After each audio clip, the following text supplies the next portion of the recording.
الحمد لله رب العالمين والصلاة والسلام على رسول الله وعلى آله وصحبه أجمعين ومن تبعهم بإحسان إلى يوم الدين. أشهد أن لا إله إلا الله وحده لا شريك له وأشهد أن محمدا عبده ورسوله. أما بعد، قال الله تبارك وتعالى في القرآن المجيد: أعوذ بالله من الشيطان الرجيم. بسم الله الرحمن الرحيم.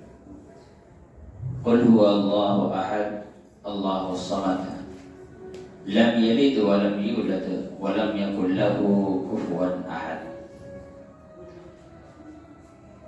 وقال النبي الكريم صلى الله عليه وسلم عن أبي موسى الأشعري رضي الله تعالى عنه قال النبي صلى الله عليه وسلم: إن الله لا ينام ولا ينبغي له أن ينام، يخفض القسط ويرفعه، يرفع إليه عمل الليل قبل عمل النهار، وعمل النهار قبل عمل الليل، حجابه النور لو كشفه لأحرقت سبحات وجهه ما انتهى إليه بصره من خلقه. رواه مسلم. آج ہم لوگ اس جگہ جس مسئلے پر بات چیت کرنے کے لیے جمع ہوئے ہیں وہ ہے اللہ رب العالمین کی معرفت، اللہ رب العالمین کی پہچان. اگر آپ یہ سوچتے ہیں کہ ہم مسلمان ہیں تو آپ کو کئی چیزوں کے سلسلے میں اللہ رب العالمین کا بہت زیادہ شکر ادا کرنا چاہیے. ان میں سے ایک یہ ہے کہ اللہ رب العالمین نے قرآن مجید میں اور اللہ کے رسول صلی اللہ علیہ وسلم نے احادیث مبارکہ میں اپنی پہچان بتلائی ہے. دنیا میں جتنے بھی مذہب ہیں، دین ہیں، ان سب مذہبوں کو پڑھیں گے تو ان کے یہاں پر ان کے معبودوں کا کوئی خاص پہچان نہیں ہے. مثال کے طور پر کوئی اگر بدھ مذہب کو مانتا ہے تو ان کے یہاں پر کوئی کرائٹیریا نہیں ہے کہ ہم جس کی عبادت کر رہے ہیں اس کے اندر کیا کیا چیز پائی جاتی ہے. کوئی کرائٹیریا نہیں بتایا گیا، کوئی پہچان نہیں بتائی گئی ہے. آپ اگر ہندو مذہب کو دیکھیں گے وہاں بھی معبود کا کوئی کرائٹیریا نہیں ہے، کوئی اصول، کوئی ضابطہ، کوئی سسٹم نہیں ہے کہ ہم جس کی عبادت کریں اس کے اندر کیا چیز ہونی چاہیے اور کیا چیز نہیں ہونی چاہیے.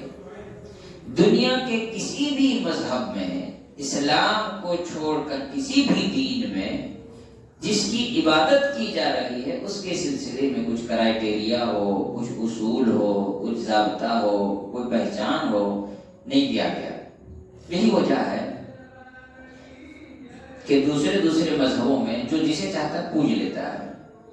کسی کو فلاں اچھا لگا تو فلاں کی عبادت کرنے لگا، کسی کو کوئی اور اچھا لگا تو اس کی عبادت کرنے لگا، کسی کو کوئی اور اچھا لگا تو اس کی پوجا کرنے لگا. واحد اسلام ایک ایسا دین ہے، دنیا میں ایک تنہا اسلام ایک ایسا دین ہے جس نے اپنے ماننے والوں کو یہ بتلایا کہ تم عبادت کرو گے تو جس کی عبادت کرو گے وہ کیسا ہونا چاہیے، اس کی پہچان کیا ہے، کیسے پہچانو گے جس کی عبادت کر رہے ہو وہ اس قابل ہے کہ اس کی عبادت ہونی چاہیے یا نہیں ہونی چاہیے. اس لیے امام ابن رجب رحمہ اللہ کہتے ہیں: افضل العلم العلم باللہ والعلم باسمائہ وصفاتہ وافعالہ. دنیا میں سب سے بہترین علم اللہ کے بارے میں جانکاری حاصل کرنا ہے، اللہ کی پہچان کو سمجھنا ہے، اللہ تعالیٰ کی معرفت حاصل کرنا ہے، اس کے نام کے بارے میں، اس کی صفتوں کے بارے میں، اس کے افعال کے بارے میں کہ اللہ کون ہے، کیا ہے، کیا کرتا ہے، اس کے صفات کیا ہیں، اس کے بارے میں کون سی چیز ہمیں ماننی چاہیے اور اس کے بارے میں کن باتوں کا ہمیں یقین نہیں کرنا چاہیے۔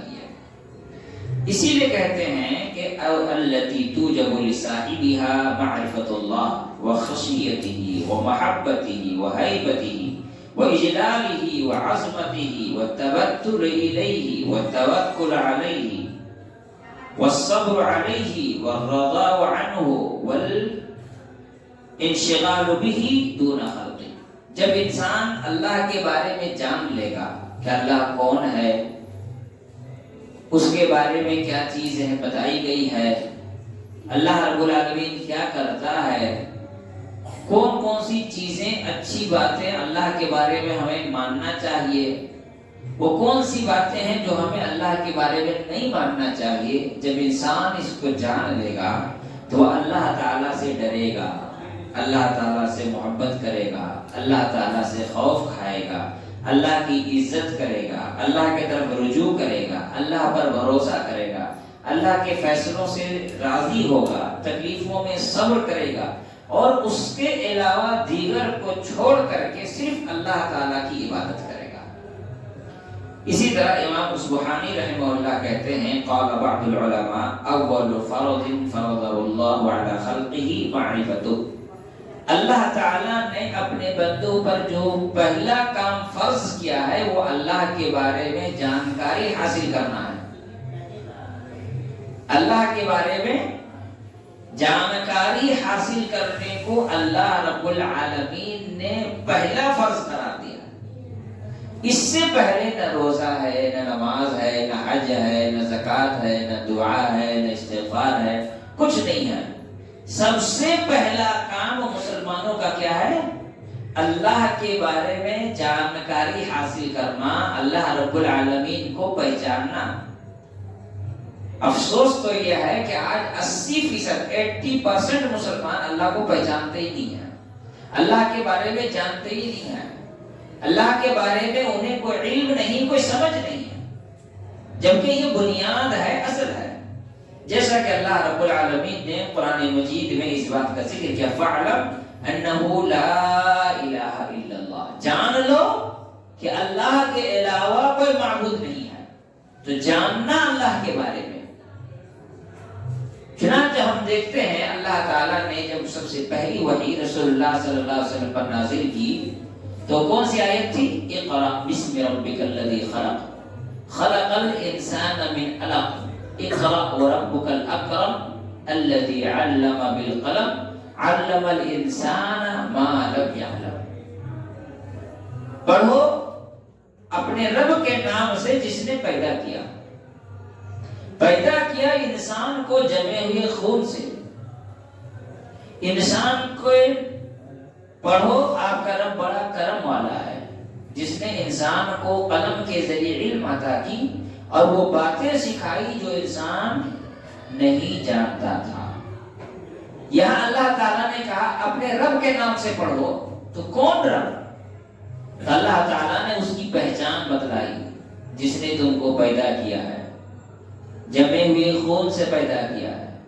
پڑھو اس رب کے نام سے جو بڑی مہربانی والا ہے، جو بڑا کرم والا ہے، جو اپنے بندوں پر انعام کرتا ہے، جو اپنے بندوں سے راضی ہونے پر اس کو بڑی بڑی نعمتوں سے نوازتا ہے۔ پڑھو آپ کا رب آپ کو قلم کے ذریعے علم عطا کیا، وہ باتیں سکھائی جو آپ نہیں جانتے تھے۔ تو اللہ رب العالمین کے بارے میں جاننا یہ سب سے پہلا فریضہ ہے، مسلمان پر پہلا واجب ہے۔ اگر کوئی اللہ کے بارے میں علم نہیں رکھتا، جانتا نہیں اور نماز پڑھ رہا ہے تو اس کی نماز نہیں ہوگی۔ کوئی اللہ کے بارے میں علم نہیں رکھتا، جانتا نہیں ہے، روزے رکھتا ہے، اس کے روزے قبول نہیں ہوں گے۔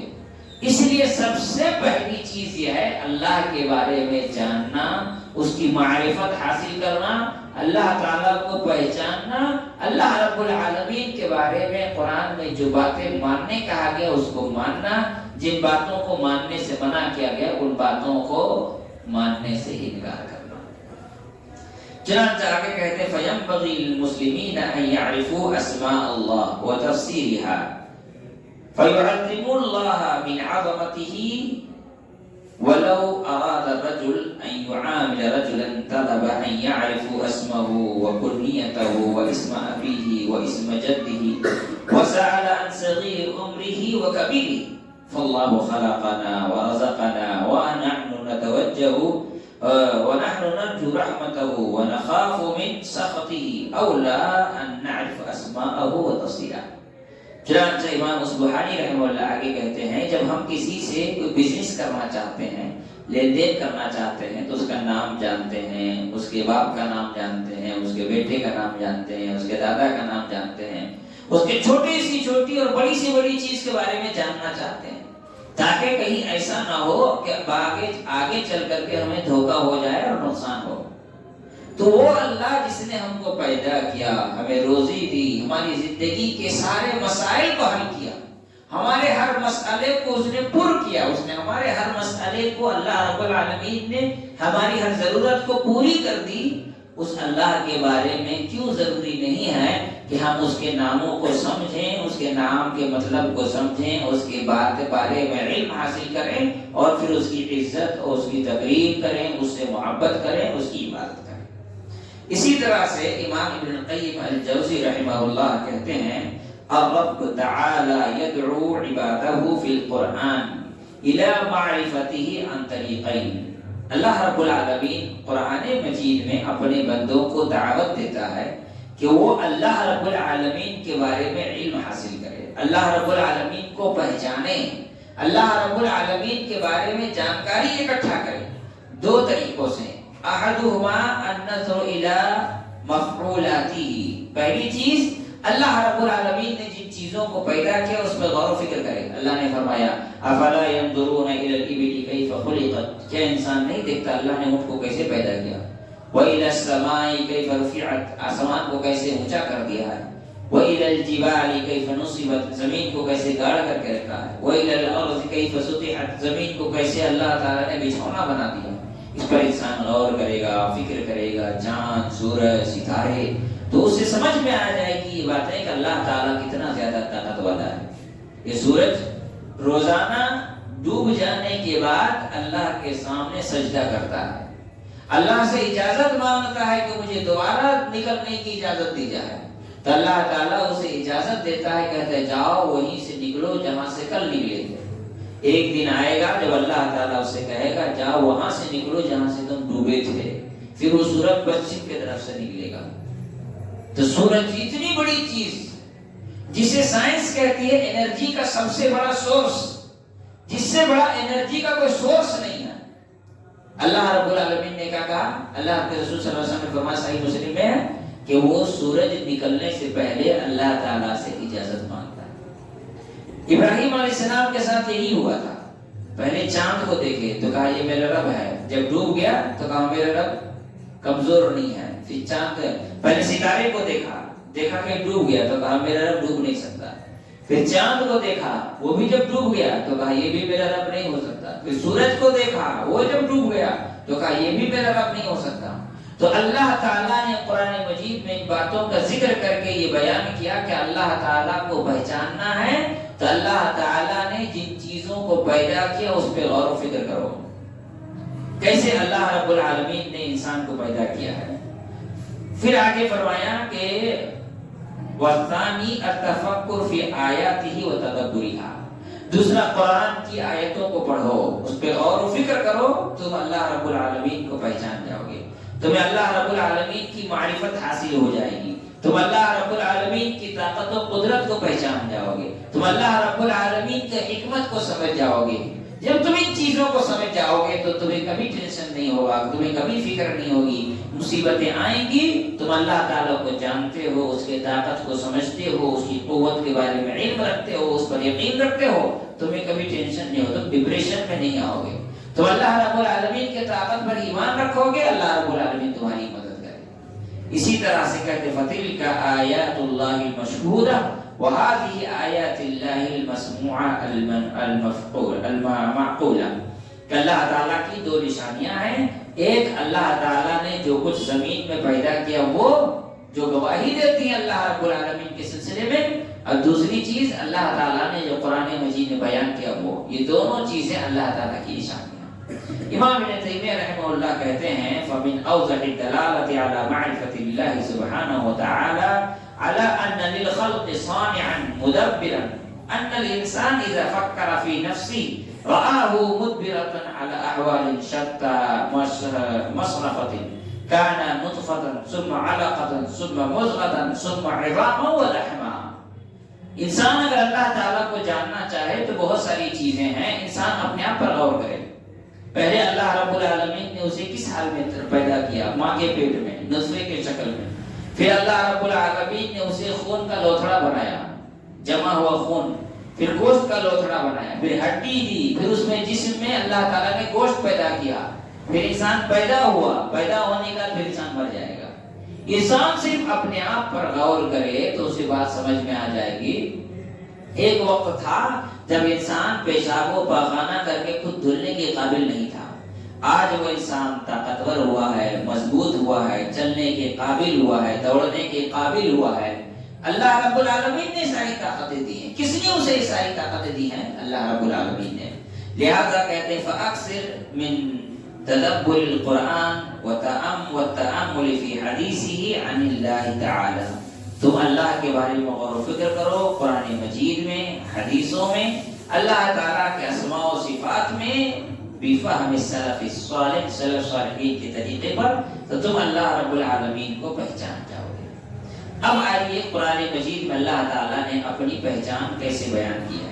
چنانچہ اللہ رب العالمین نے اپنی پہچان قرآن مجید میں اس طرح بیان کی. کہا قل هو اللہ احد، کہہ دیجئے اللہ تعالیٰ ایک ہے. اللہ الصمد، اللہ تعالیٰ کیا ہے؟ بے نیاز ہے. لم یلد ولم یولد، نہ تو اس کی اولاد ہے نہ اس کے ماں باپ ہیں. ولم یکن لہ کفوا احد، اور اس کے جیسا کوئی نہیں ہے. اس صورت میں اللہ رب العالمین نے اپنی پہچان کی بیسک باتیں بیان کر دی.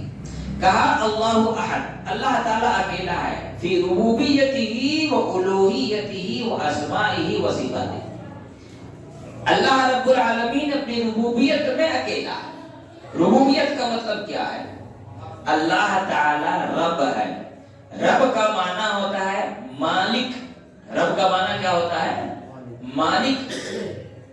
اللہ رب العالمین رب ہے، وہ مالک ہے، ہر چیز کا مالک، روزی دینے کا مالک، اولاد دینے کا مالک، بیماری دینے کا مالک، شفا دینے کا مالک، مدد کرنے کا مالک، مصیبت سے نکالنے کا مالک، انسان کے ہر سانس کا، ہر خون کا، ہر بال کا، جسم کے ہر گوشت کا، جسم کے ہر ہڈی کا کیا ہے؟ اللہ رب العالمین مالک ہے. فی ربوبیتہ، اللہ تعالیٰ اکیلا ہے. کس میں؟ اس دنیا کو چلانے میں، سورج کو نکالنے میں، چاند کو ڈبانے میں، سردی کو لانے میں، گرمی کو لانے میں، بارش کو برسانے میں، انسان کو زندگی دینے میں، موت دینے میں، ہر چیز میں اللہ رب العالمین کیا ہے؟ اکیلا ہے. احد. اکیلا کا معنی کیا ہوتا ہے؟ اس کے ساتھ 4-5 لوگ اس کے مددگار ہوں، باڈی گارڈ ہوں؟ نہیں. اسی لیے توحید ربوبیت کی جب بات کرتے ہیں تو ایسی صورت میں ہمیں کئی بات پر یقین رکھنا ضروری ہوتا ہے. اللہ رب العالمین اپنے کاموں کو اکیلا کرتا ہے. اللہ تعالیٰ کام کیسے کرتا ہے؟ اکیلا. روزی دیتا ہے، موت دیتا ہے، زندگی دیتا ہے، اولاد دیتا ہے، خوشی دیتا ہے، دکھ میں بھی ڈالتا ہے. انسان کو کسی بھی کام کرنے کے لیے مجبور بھی کر دیتا ہے. کبھی کبھی انسان کو کام کرنے کے لیے اختیار اور چوائس بھی دیتا ہے. سردی لاتا ہے، گرمی لاتا ہے، برسات برساتا ہے، اناج اگاتا ہے. یہ سارے کام اللہ رب العالمین کیا کرتا ہے؟ اکیلا ہے. ان تمام کاموں کا اللہ رب العالمین اکیلے ہی کرتا ہے، کوئی دوسرا نہیں کر سکتا. جیسے اللہ تعالیٰ نے کیا فرمایا قرآن مجید میں؟ یا ایھا الناس اعبدوا ربکم الذی خلقکم، اے انسانوں عبادت کرو اپنے رب کی جس نے تم کو پیدا کیا. والذین من قبلکم، اور ان لوگوں کو جو تم سے پہلے اس دنیا میں تھے. لعلکم تتقون، تاکہ تم لوگ متقی ہو. روزی دینا اللہ رب العالمین کا کام ہے اور اللہ تعالیٰ اس میں اکیلا ہے.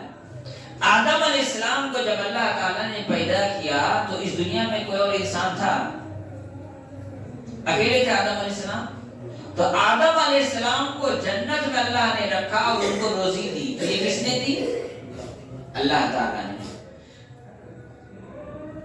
عیسیٰ علیہ السلام کی والدہ مریم، ان کو اللہ تعالیٰ نے کس کی ذمہ داری میں، کن کی نگرانی میں رکھا تھا؟ زکریا علیہ السلام کی نگرانی میں۔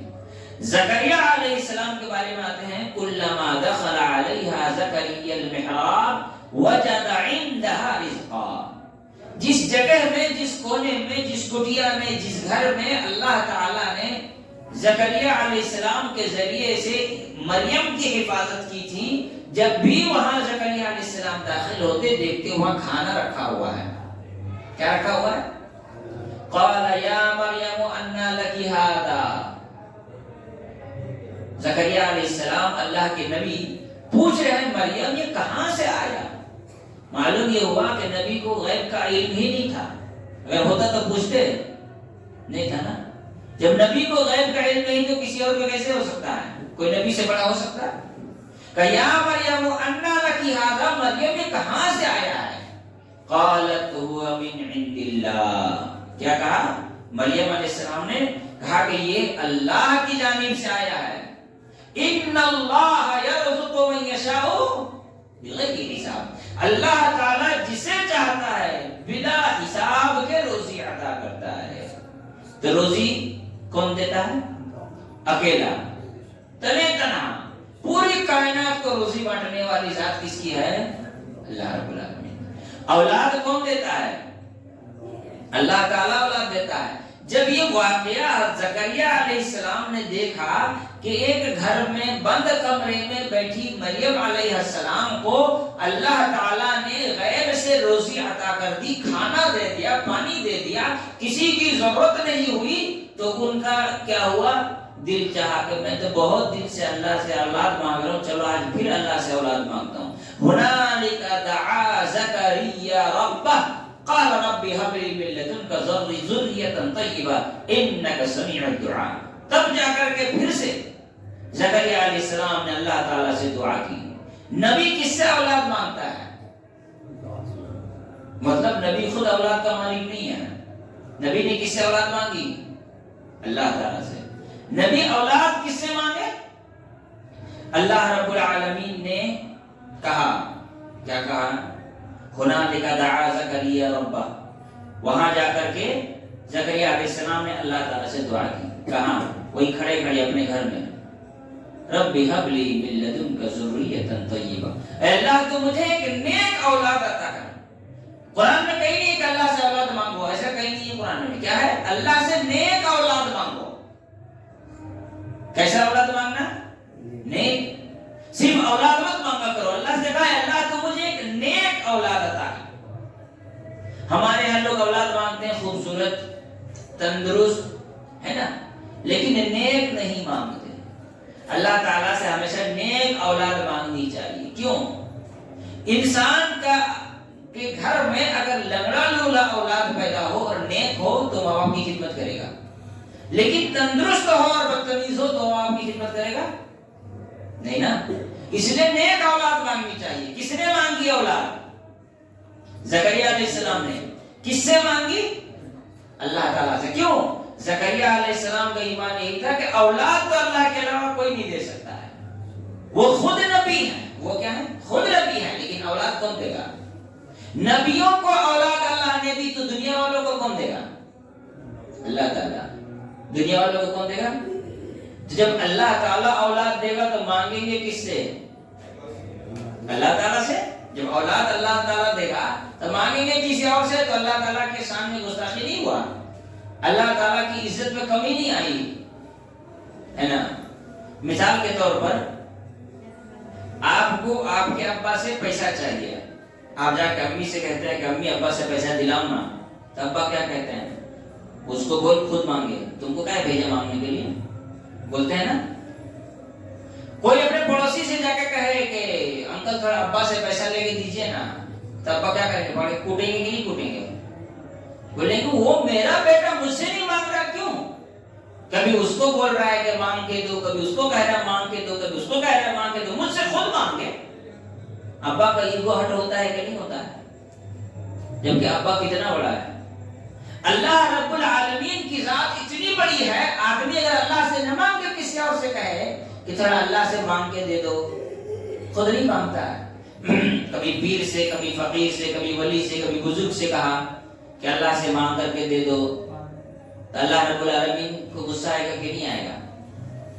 اللہ چاہتا ہے کہ ڈائریکٹ اللہ سے مانگا جائے۔ اسی لیے زکریا علیہ السلام نے ڈائریکٹ اللہ سے مانگی، کیا کہا؟ رب هب لي من لدنك ذرية طیبہ، اے میرے رب تو اپنی رحمت سے مجھے ایک نیک اولاد عطا کر۔ اور پھر اللہ تعالیٰ نے اولاد عطا کی زکریا علیہ السلام کا۔ وہ نماز پڑھ رہے تھے، فرشتوں نے آ کے خوشخبری دی کہ اللہ تعالیٰ نے آپ کو اولاد عطا کی۔ تو پہلی چیز کیا ہو گئی کہ اولاد دینے والی ذات کس کی ہے؟ بیماری سے شفا دینے والی ذات۔ وَإِذَا مَرِضْتُ فَهُوَ يَشْفِينِ، کس نے کہا؟ ابراہیم علیہ السلام نے۔ کس نے کہا؟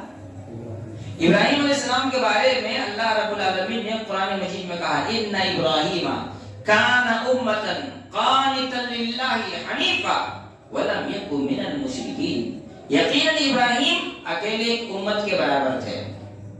قانتا للہ، مکمل طور پر اللہ رب العالمین پر ڈیپینڈ تھے، اللہ رب العالمین پر منحصر تھے۔ قانتا للہ، مکمل طور پر کس پر منحصر تھے؟ اللہ رب العالمین پر منحصر تھے، اللہ رب العالمین پر ڈیپینڈ تھے۔ حنیفہ، پوری یکسوئی کے ساتھ۔ ابراہیم علیہ السلام کی تین صفت، ان ابراہیم کا نام ابراہیم علیہ السلام اکیلے ایک امت کے برابر ہے۔ کبھی نہیں ڈرنا چاہیے کہ ہم اکیلے ہیں، نہیں۔ جو آدمی توحید والا ہوگا وہ جماعت ہے، اکیلے ایک جماعت ہے۔ کیسے؟ اللہ رب العالمین نے قرآن مجید میں فرمایا ان الذين قالوا ربنا الله ثم استقاموا تتنزل عليهم الملائکہ۔ جب انسان کہتا ہے کہ میرا رب اللہ تعالیٰ ہے، اس پر جم جاتا ہے، تو فرشتے اس کے موت پر اس کے پاس آتے ہیں اور کیا کہتے ہیں؟ آخر میں اللہ تعالیٰ نے اس آیت کے آخر میں کہا نحن اولیاؤکم فی الحیات الدنیا وفی الآخرہ، ہم دنیا میں تمہارے ساتھی تھے اور آخرت میں بھی ہم تمہارے ساتھ رہیں گے۔ دنیا میں بھی ہم نے تمہاری مدد کی، آخرت میں بھی ہم تمہاری مدد کریں گے۔ تو جو توحید پر ہوگا، اللہ پر ایمان رکھنے والا ہوگا، وہ بھلے دنیا میں اکیلا نظر آتا ہو، اس کے ساتھ پوری فرشتوں کی جماعت رہتی ہے۔ اس کی وجہ سے وہ امت ہے، ایک جماعت کے برابر ہے۔ اکیلا نہیں سوچنا چاہیے کبھی بھی انسان کو کہ میں تو دنیا میں اکیلا ہوں یا اکیلی ہوں، کون میری مدد کرے گا، نہیں۔ تو کیا کہا گیا؟ ان ابراہیم کا نام قانتا للہ، فلی اللہ پر ڈیپینڈ، مکمل طور پر اللہ رب العالمین پر منحصر، مکمل طور پر اللہ رب العالمین پر ڈیپینڈ ہو گئے تھے۔ بیماری آئی، وَإِذَا مَرِضْتُ فَهُوَ يَشْفِينِ، جب میں بیمار ہوتا ہوں تو اللہ تعالیٰ شفا دیتا ہے۔ ہمارے یہاں لوگ کیا کرتے ہیں؟ بیماری ہوئی تو پریشان، ایک بار ڈاکٹر کو دکھایا، دو بار ڈاکٹر کو دکھایا، ڈاکٹر کے بارے میں بات سنیں۔ جو یہ ایمان رکھے کہ ڈاکٹر شفا دے گا وہ انسان مسلمان نہیں ہے۔ جو یہ ایمان رکھے کہ چونکہ حدیث میں علاج کرنے کا حکم ہے، اس لیے میں علاج کرا رہا ہوں، شفا دینے والی ذات کس کی ہے؟ اللہ تعالیٰ کی ہے، تو مسلمان ہے۔ تو جو انسان اس کائنات میں سب سے عظیم انسانوں میں سے ایک ہو، ابراہیم علیہ السلام، وہ کیا کہتے ہیں؟ بیماری ہوگی تو کون شفا دے گا؟ اللہ تعالیٰ شفا دے گا۔ وَإِذَا مَرِضْتُ فَهُوَ يَشْفِينِ، پھر کہتے ہیں جب میں بھوک ہوتا ہوں تو اللہ تعالیٰ، بھوکا ہوتا ہوں اللہ کھلاتا ہے، پیاس لگتی ہے تو اللہ رب العالمین پانی پلاتا ہے، اور اس طرح سے اللہ رب العالمین انسان کی ضرورتوں کو پورا کرتا ہے۔ هُوَ الَّذِي خَلَقَ لَكُم مَّا فِي الْأَرْضِ جَمِيعًا، پہلے پارے میں اللہ نے کیا کہا؟ اللہ ہی تنہا تنہا وہ ذات ہے جس نے تمہارے لیے زمین کی ساری چیزوں کو پیدا کیا۔ زمین میں جتنی چیزیں ان سب چیزوں کو اللہ نے کس کے لیے پیدا کیا؟ کس نے پیدا کیا؟ اللہ رب العالمین نے۔ تو ابراہیم علیہ السلام فلی اللہ رب العالمین پر ڈیپینڈ، حنیفن، کبھی بھی ان کے دماغ میں بات ادھر ادھر کی آتی نہیں تھی۔ ڈر لگ گیا کہ اب کیا ہوگا، خوف ہو گیا اب کیا ہوگا، ہے نا، چنتا ہو گئی اب کیا ہوگا، نہیں، یہ ساری چیزیں ابراہیم علیہ السلام کی عادتوں میں سے نہیں تھی، اور یہ ہر مسلمان کے ساتھ ہونا ضروری ہے۔ تو بات کیا چلی کہ اللہ رب العالمین اپنے کاموں میں اکیلا ہے، روزی دینے میں، اولاد دینے میں، شفا دینے میں، تکلیفوں میں مدد کرنے میں، اسی لیے انسان کو سکھایا گیا کہ ہمیشہ اللہ سے ہی مدد مانگنی چاہیے۔ کیا کہا؟ ایاک نعبد و ایاک نستعین۔ بڑی پیاری حدیث اللہ کے رسول صلی اللہ علیہ وسلم نے فرمایا کہ اللہ تعالیٰ نے کہا، حدیث قدسی ہے، قسمت الصلاۃ بینی و بین عبدی، میں نے صلاۃ کو، سورہ فاتحہ کو آدھے آدھا بانٹ لیا ہے، نصفین، دو حصوں میں بانٹ لیا ہے۔ اذا قال العبد الحمد للہ رب العالمین، جب بندہ کہتا ہے الحمدللہ رب العالمین، ساری تعریف اللہ کے لیے ہے، چل کہ ساری چیز اللہ کی، تو ساری تعریف کس کی ہوگی؟ دنیا میں کسی کی کوئی اور چیز ہے ہی نہیں، تو اس کی تعریف کیوں کرنا ہے نا؟ الحمدللہ رب العالمین، اللہ تعالیٰ کہتا ہے حمیدنی عبدی، بندے نے میری تعریف کی۔ وَإِذَا قَالَ، جب بندہ کہتا ہے الرحمن الرحیم، اللہ تعالیٰ کہتا ہے اثنا علی عبدی، کہ میرے بندے نے میری بڑائی بیان کی ہے۔ بندہ جب کہتا ہے مالک یوم الدین، تو قیامت کے دن کا مالک ہے، تو اللہ تعالیٰ کہتا ہے مجدنی عبدی، ایک حدیث میں فوض الی عبدی، جو قیامت کے دن کا مالک ہے، مطلب ساری چیزیں کیا کی، اللہ کے سامنے سرینڈر کر گیا انسان۔ جب بندہ کہتا ہے ایاک نعبد و ایاک نستعین، تو اللہ کہتا ہے ھذا بینی و بین عبدی، یہ میرے اور میرے بندے کے بیچ کی چیز ہے۔ کیا؟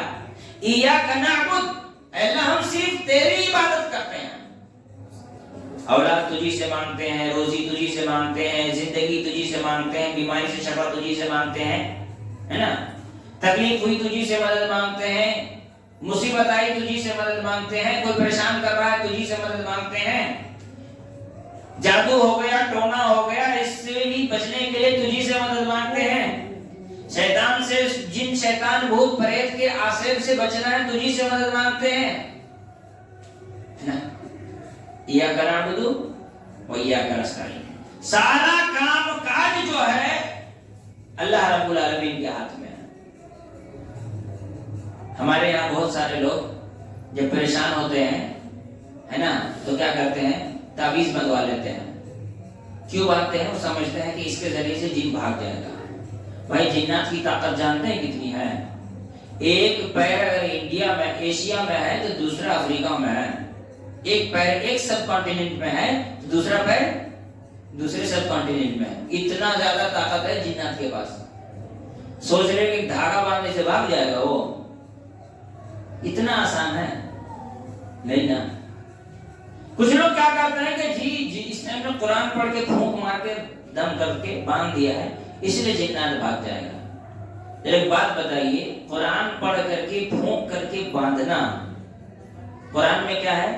پھونک مار کر کے گانٹ باندھنا خود شیطانی عمل ہے، چاہے کچھ بھی پڑھ کے آتی پھونک مارے۔ وَمِن شَرِّ النَّفَّاثَاتِ فِي الْعُقَدِ، اے اللہ جو گانٹھ میں پھونک مارتا ہے اس کے شر سے تو مجھ کو بچا۔ تو جو گانٹھ باندھ کے پھونک مار کے تعویذ دیتا ہے وہ بھی شر ہے، وہ بھی نقصان دہ ہے، وہ انسان کے ایمان کو کھا رہا ہے۔ تو ایاک نعبد و ایاک نستعین، اللہ تیری ہی عبادت کرتے ہیں اور تجھی سے مدد مانگتے ہیں۔ تو ہمارا کام کیا ہے؟ عبادت کرنا اور مدد مانگنا۔ اللہ کا کیا کام ہے؟ ہماری مدد کرنا، ہماری عبادتوں کو قبول کرنا۔ آدھا آدھا ہو گیا۔ پھر بندہ کہتا ہے اہدنا الصراط المستقیم صراط الذین انعمت علیہم غیر المغضوب علیہم ولا الضالین، تو اللہ تعالیٰ کہتا ہے وَلِعَبْدِی مَا سَأَلَ، میرے بندے نے جو کچھ مانگا میں نے اس کو دے دیا۔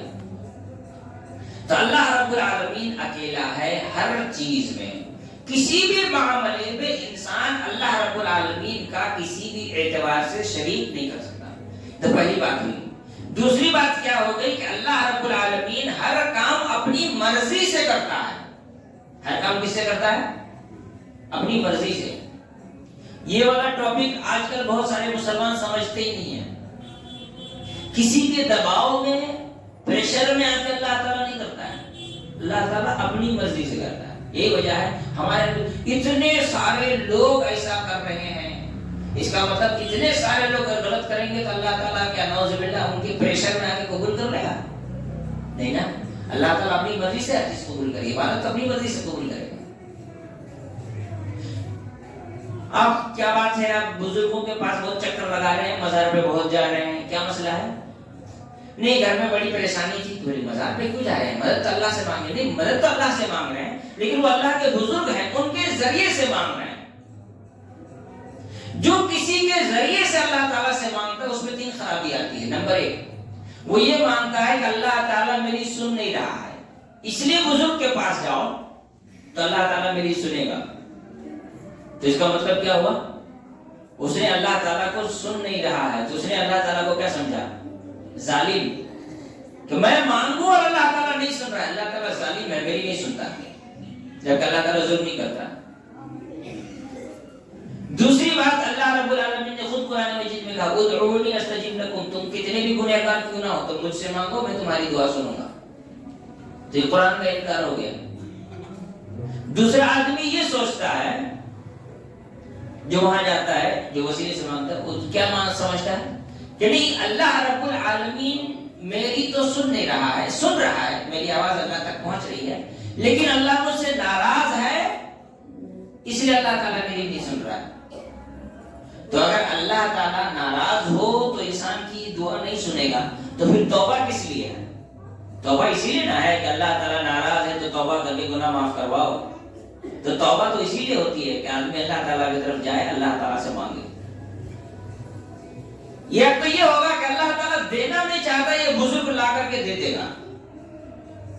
تو کیا کوئی بزرگ ایسا ہے دنیا میں کہ اللہ دینا نہ چاہتا ہو، اس کے پریشر میں آ کر کے یا اس کے محبت کے چکر میں اللہ تعالیٰ نہیں ہے میں اتنا بزرگ بندہ یہ بول دے تو میں منع کیسے کر دوں؟ ایسا نہیں ہے. اللہ تعالیٰ جو بھی کام کرتا ہے اپنی مرضی سے کرتا ہے. کسی کی محبت میں آ کر کے کہ یہ بول رہا میں منع نہیں بول سکتا تو وہ جو بولے گا مان لوں گا، یہ بھی غلط ہے.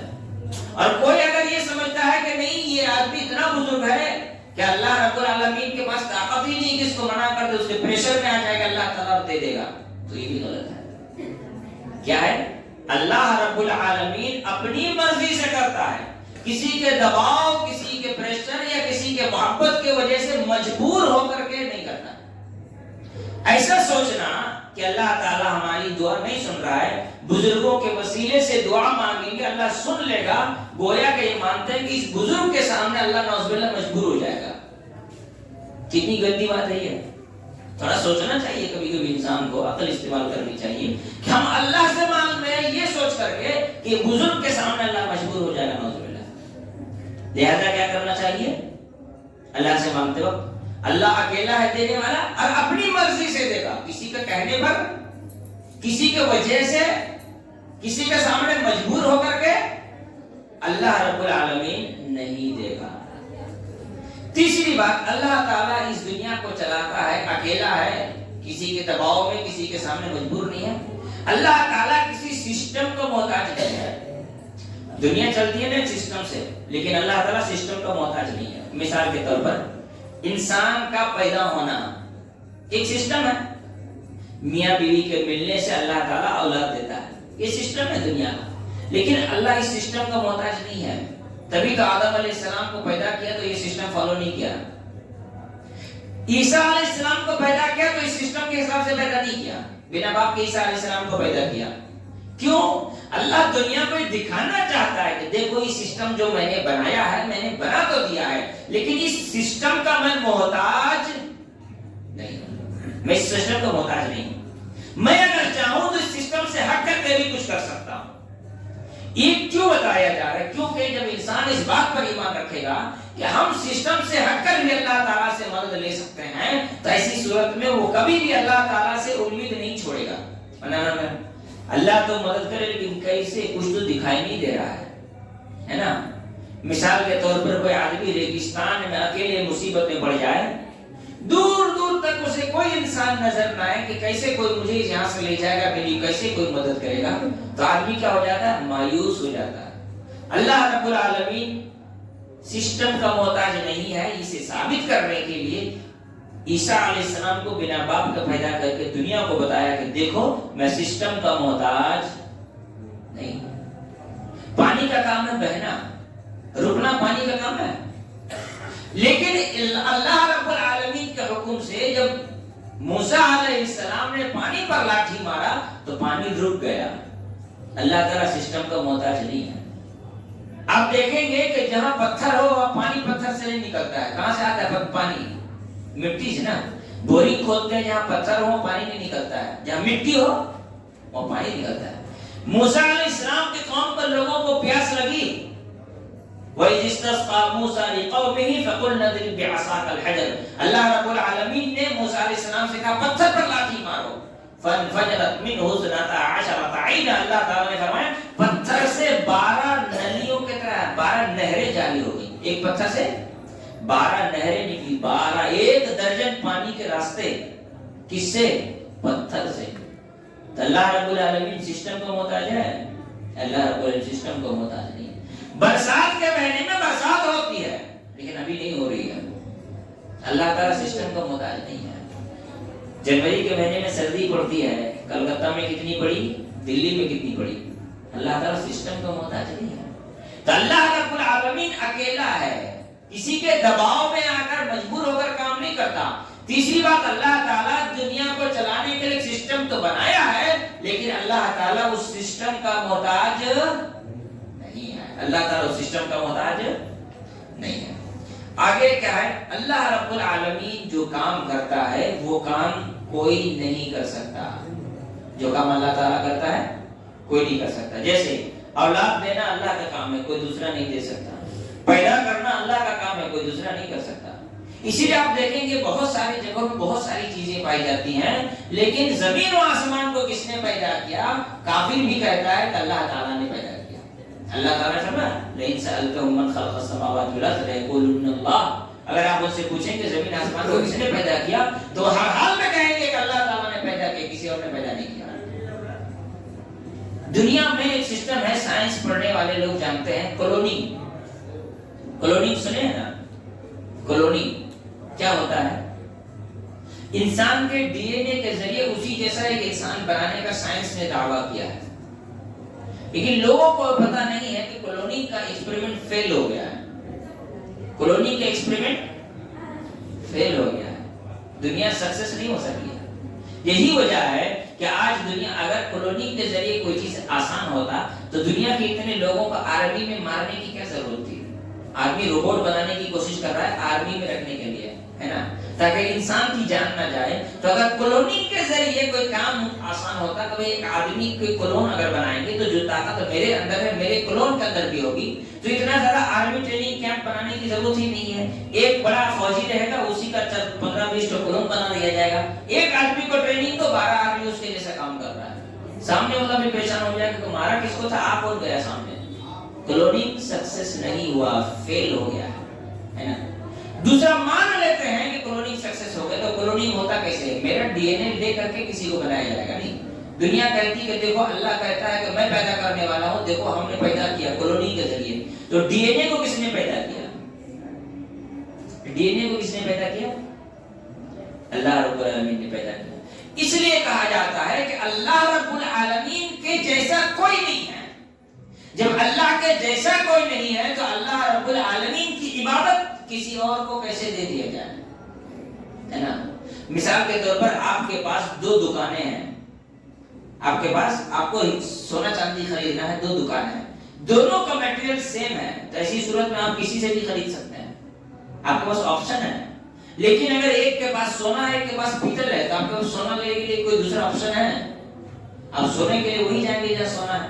تو اللہ رب العالمین نے اپنے معاملے میں انسان کو آپشن ہی نہیں دیا ہے. وَلَمْ يَكُنْ لَهُ كُفُوًا أَحَدٌ. اللہ کے جیسا کوئی ہے ہی نہیں. لہذا اللہ رب العالمین جو کام کرتا ہے وہ اکیلا ہے. وہ کام کسی سے مجبور ہو کر نہیں کرتا بلکہ اپنی مرضی سے کرتا ہے. اللہ رب العالمین کام کے لیے کسی سسٹم کا محتاج نہیں ہے. اور ساتھ ہی ساتھ اللہ رب العالمین جو کام کرتا ہے کوئی دوسرا نہیں کرتا. ایک بات بتا دوں، اللہ تعالیٰ کسی سسٹم کا محتاج نہیں ہے. اس کو اور اچھے سے سمجھیں. دنیا میں انسان یہ سمجھتا ہے کہ اگر اللہ ہماری مدد کرنا چاہے تو اللہ تعالیٰ کسی نہ کسی انسان کے ذریعے ہی تو مدد کرے گا، ہے نا. مثال کے طور پر مجھے بھوک لگی ہو تو کھانا کون لا کے دے گا؟ کوئی انسان نہ لا کے دے گا، ہے نا. تو اسی لیے اللہ تعالیٰ سے جب ہم دعا مانگتے ہیں تو انسان کا وسیلہ لے لیتے ہیں، یہ دلیل دے جاتا ہے. ابراہیم علیہ السلام اپنی بیوی سارہ کے ساتھ ایک گاؤں میں گئے. وہاں کا بادشاہ بہت ظلم کرتا تھا. بہت مشہور حدیث ہے، وہ جس کی بیوی خوبصورت ہوتی تھی اس کو کڈنیپ کر لیتا تھا اور پھر اس کے کیا کہتے ہیں عزت لوٹ لیتا تھا. ابراہیم علیہ السلام کی بیوی کے ساتھ بھی یہی ہوا. تو ابراہیم علیہ السلام کی بیوی سارہ نے وضو بنایا، نماز پڑھی. نماز پڑھنے کے بعد اللہ سے دعا کی، کہا اے اللہ میں تجھ پر ایمان رکھتی ہوں، تیرے بندے اور نبی ابراہیم پر ایمان رکھتی ہوں، اور میں نے اپنے آپ کو اپنے شوہر کے علاوہ کسی کو آج تک چھونے دیکھنے نہیں دیا ہے، میں اسے حلال نہیں سمجھتی ہوں. تو اس معاملے میں اگر میں سچی ہوں تو میری مدد کر، اس ظالم سے مجھ کو بچا. ایک کمرہ ہے، صرف ایک کمرہ، اس کمرے میں وہ قید ہے اور وہاں پر کوئی دوسرا انسان نہیں، صرف اور صرف وہ ظالم بادشاہ ہے. یہاں دعا کی گئی ڈائریکٹ. یہ نہیں کہا کہ میں اب تیرے نبی ابراہیم کے وسیلے سے تجھ سے دعا کرتی ہوں کہ تو مجھے بچا لے. نہیں، کیا کہا؟ میں تجھ سے دعا کرتی ہوں کہ تو مجھ کو بچا لے، ہے نا. ابراہیم علیہ السلام اگر مدد کرنے کی طاقت رکھتے تو کڈنیپ ہونے سے بچا لیتے نا پہلے ہی. ان کو پتا تھا کہ ابراہیم علیہ السلام تو اللہ کے نبی ہے، اللہ تو ہے نہیں، وہ مدد تو کر نہیں سکتے. اگر مدد کرنے کی طاقت ہوتی تو کڈنیپ ہونے سے بچا لیتے. لیکن یہاں تک کڈنیپ نہیں، وہ اٹھا کے لے کر کے چلے گئے، اغوا کر لیا گیا. تو اب بچانے والی ذات کس کی ہے؟ اللہ تعالیٰ کی. اللہ تعالیٰ نے کسی انسان کو بھیج کر کے مدد نہیں کی، بلکہ جب وہ ظالم بادشاہ ظلم کرنے کے لیے آگے بڑھا تو خود بخود گر گیا. اللہ رب العالمین نے اس کے بدن کی طاقت چھین لی اور وہ کیا ہو گیا؟ بے ہوش ہو کے گر گیا. اللہ کے رسول صلی اللہ علیہ وسلم جب ہجرت کر کے مکہ سے مدینہ جا رہے تھے تو ایسی صورت میں مکہ کے کافروں نے ایک اناؤنسمنٹ کیا کہ جو اللہ کے رسول صلی اللہ علیہ وسلم اور ابو بکر صدیق رضی اللہ تعالی عنہ کو پکڑ کر کے لائے گا یا نعوذ باللہ قتل کر کے لائے گا، اس کو 100 اونٹ دیں گے. کافروں نے یہ انعام کا اعلان کیا. اللہ کے رسول صلی اللہ علیہ وسلم اور حضرت ابو بکر جا رہے تھے. 100 اونٹ پانے کے چکر میں ایک آدمی نے رسول اللہ صلی اللہ علیہ وسلم کو جو دیکھ لیا تو پیچھا کرنے لگا. کیا کرنے لگا؟ پیچھا کرنے لگا.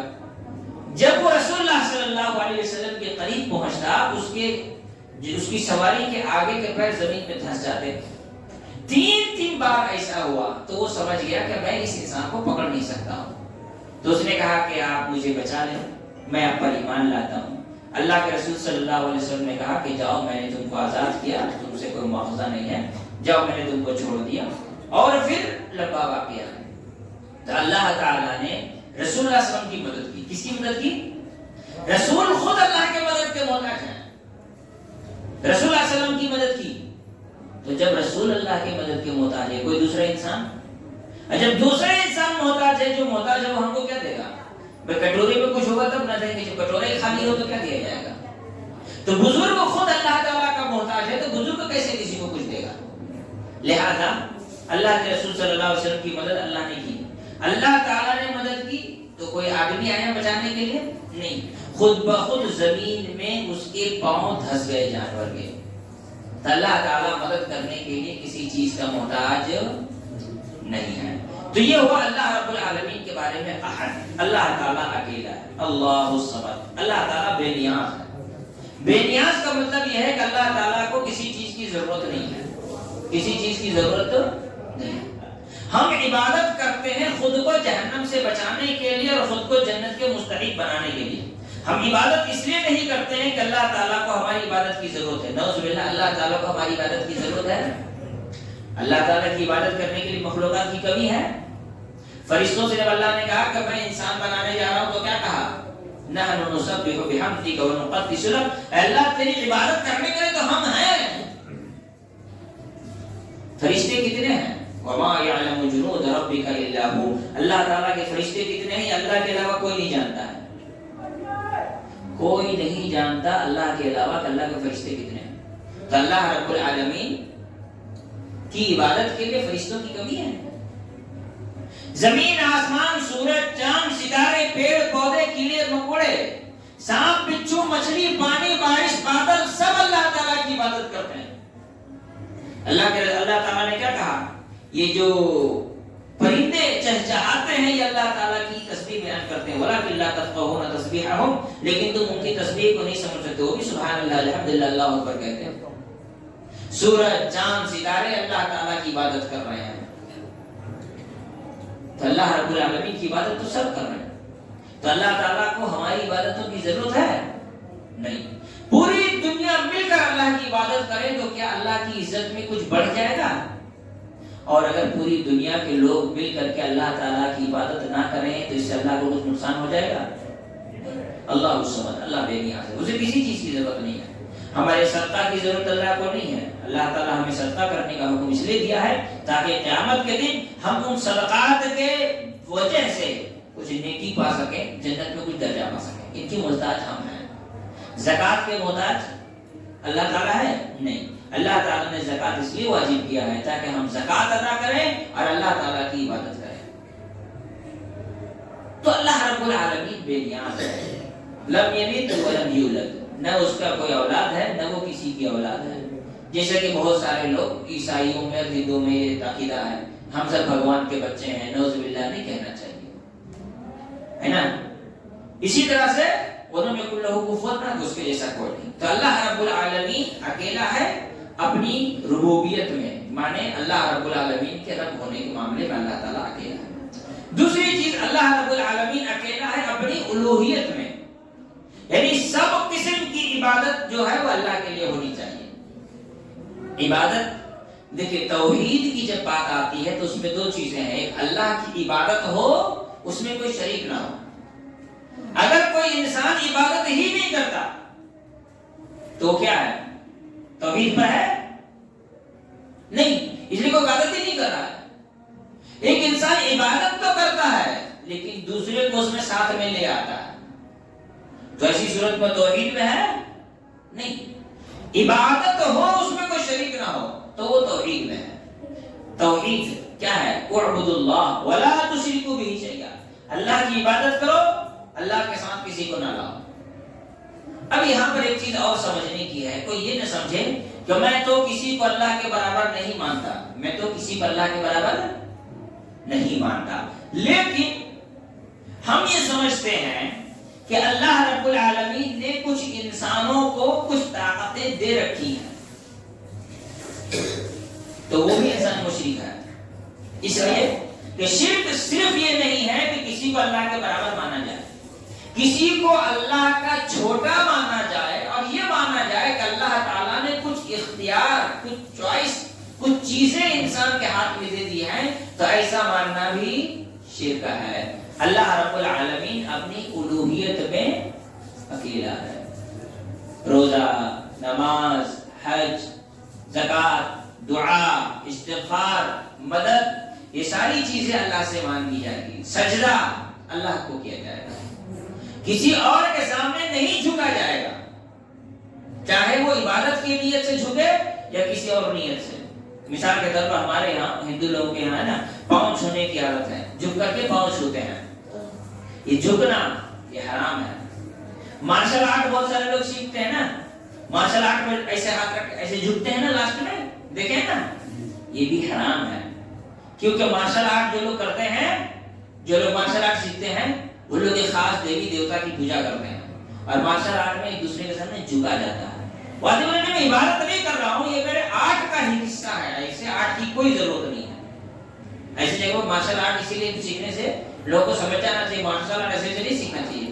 لڑائی کرنے سے پہلے ایک مرتبہ سے جھکے گا، لاسٹ میں بھی ایک مرتبہ سے جھکتا ہے، لوگ دیکھیں گے مارشل آرٹ کے کھیل ہو گئے۔ ہاں حرام ہے جھکنا صرف اللہ کے سامنے۔ ہم دیکھیں گے مندر وغیرہ کا مزار وغیرہ کا گیٹ بہت چھوٹا بناتے ہیں تاکہ آدمی جھک کر کے اندر جائے، ہے نا۔ رکوع ہاف ڈاؤن، سجدہ کمپلیٹ ڈاؤن، ہے نا، یہ دونوں اللہ کے لیے۔ سجدہ اللہ کے لیے نہیں ہے، رکوع بھی اللہ کے لیے ہے۔ مغل بادشاہوں کے یہاں جھک کر کے سلام کیا جاتا تھا، یہ حرام تھا جو یہ بدماش لوگ کرتے تھے۔ بات سمجھ میں آ رہی ہے نا؟ ہاں، تعظیم اللہ رب العالمین کا حصہ ہے۔ جو بھی آدمی اللہ کے علاوہ اللہ کے جیسا کسی اور کی تعظیم کرے گا وہ آدمی مشرک ہو جائے گا۔ عزت تو دل میں ہونا الگ چیز ہے، اور اعضاء و جوارح سے عمل کے ذریعے عزت کا اظہار کرنا یہ صرف اور صرف اللہ تعالیٰ کے لیے ہے۔ جھکنا، سجدہ کرنا، رکوع کرنا، کتنا بھی بڑا انسان ہو، سجدہ کا جو پوزیشن ہے اس کو ذرا آپ سمجھیے، سجدہ کا پوزیشن سمجھیے۔ انسان کو اللہ تعالیٰ نے کیا سبق دیا ہے سجدے میں؟ کیا سبق دیا ہے؟ ناک، کہتا ہے نا اس کی ناک بڑی اونچی ہے، ناک یہ اونچا رکھنے والی چیز ہے، وہ سب سے نیچے چلا جاتا ہے۔ اور انسان کا یہ پیچھے کا حصہ جس کو انسان ڈھانپ کر کے رکھتا ہے وہ اوپر اٹھ جاتا ہے۔ یہ کیا ہے؟ ذلت کی نشانی ہے۔ یہ کس چیز کی نشانی ہے؟ اور انسان اللہ کے علاوہ کسی کے سامنے ذلیل نہیں ہو سکتا۔ انسان اللہ کے سامنے ذلیل ہے۔ عبادت التذلل والخشوع، اللہ کے سامنے ذلیل ہونا۔ کوئی بھی ہو، سعودی کا بادشاہ، دنیا میں سب سے زیادہ طاقتور، سب سے زیادہ پیسہ والا آدمی، وہ بھی سجدہ کرے گا کس کو؟ اسی لیے سجدہ کرنا، ابلیس نے سجدہ ہی نہیں کرنے سے انکار کیا تھا۔ ابلیس نے سجدہ کرنے سے انکار کیا تھا۔ سجدہ کرنے کا مطلب ہم جس کو سجدہ کر رہے ہیں اس کے سامنے اپنے آپ کو ذلیل کر رہے ہیں۔ تو یہ ذلت اور رسوائی کی فکر اپنا کسی بھی کے سامنے میں ہو تو وہ شرک ہے۔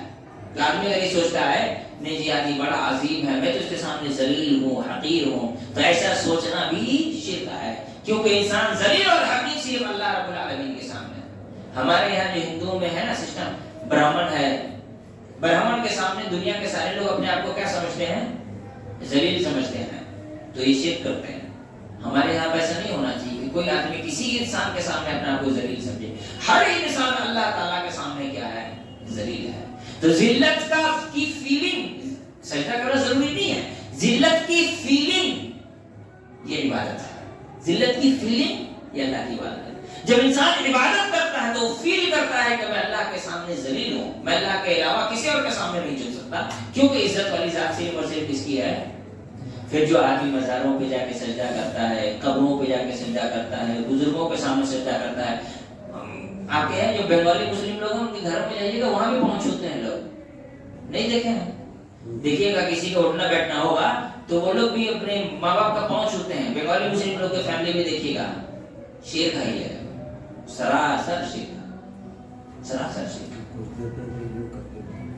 تو اس لیے ضروری نہیں ہے کہ ماں باپ کے سامنے سجدہ کرے، آدمی پیڑ کے سامنے سجدہ کر لیا، جھک گیا، پتھر کے سامنے جھک گیا، یہ ساری کی ساری چیزیں انسان کو برباد کرتی ہیں۔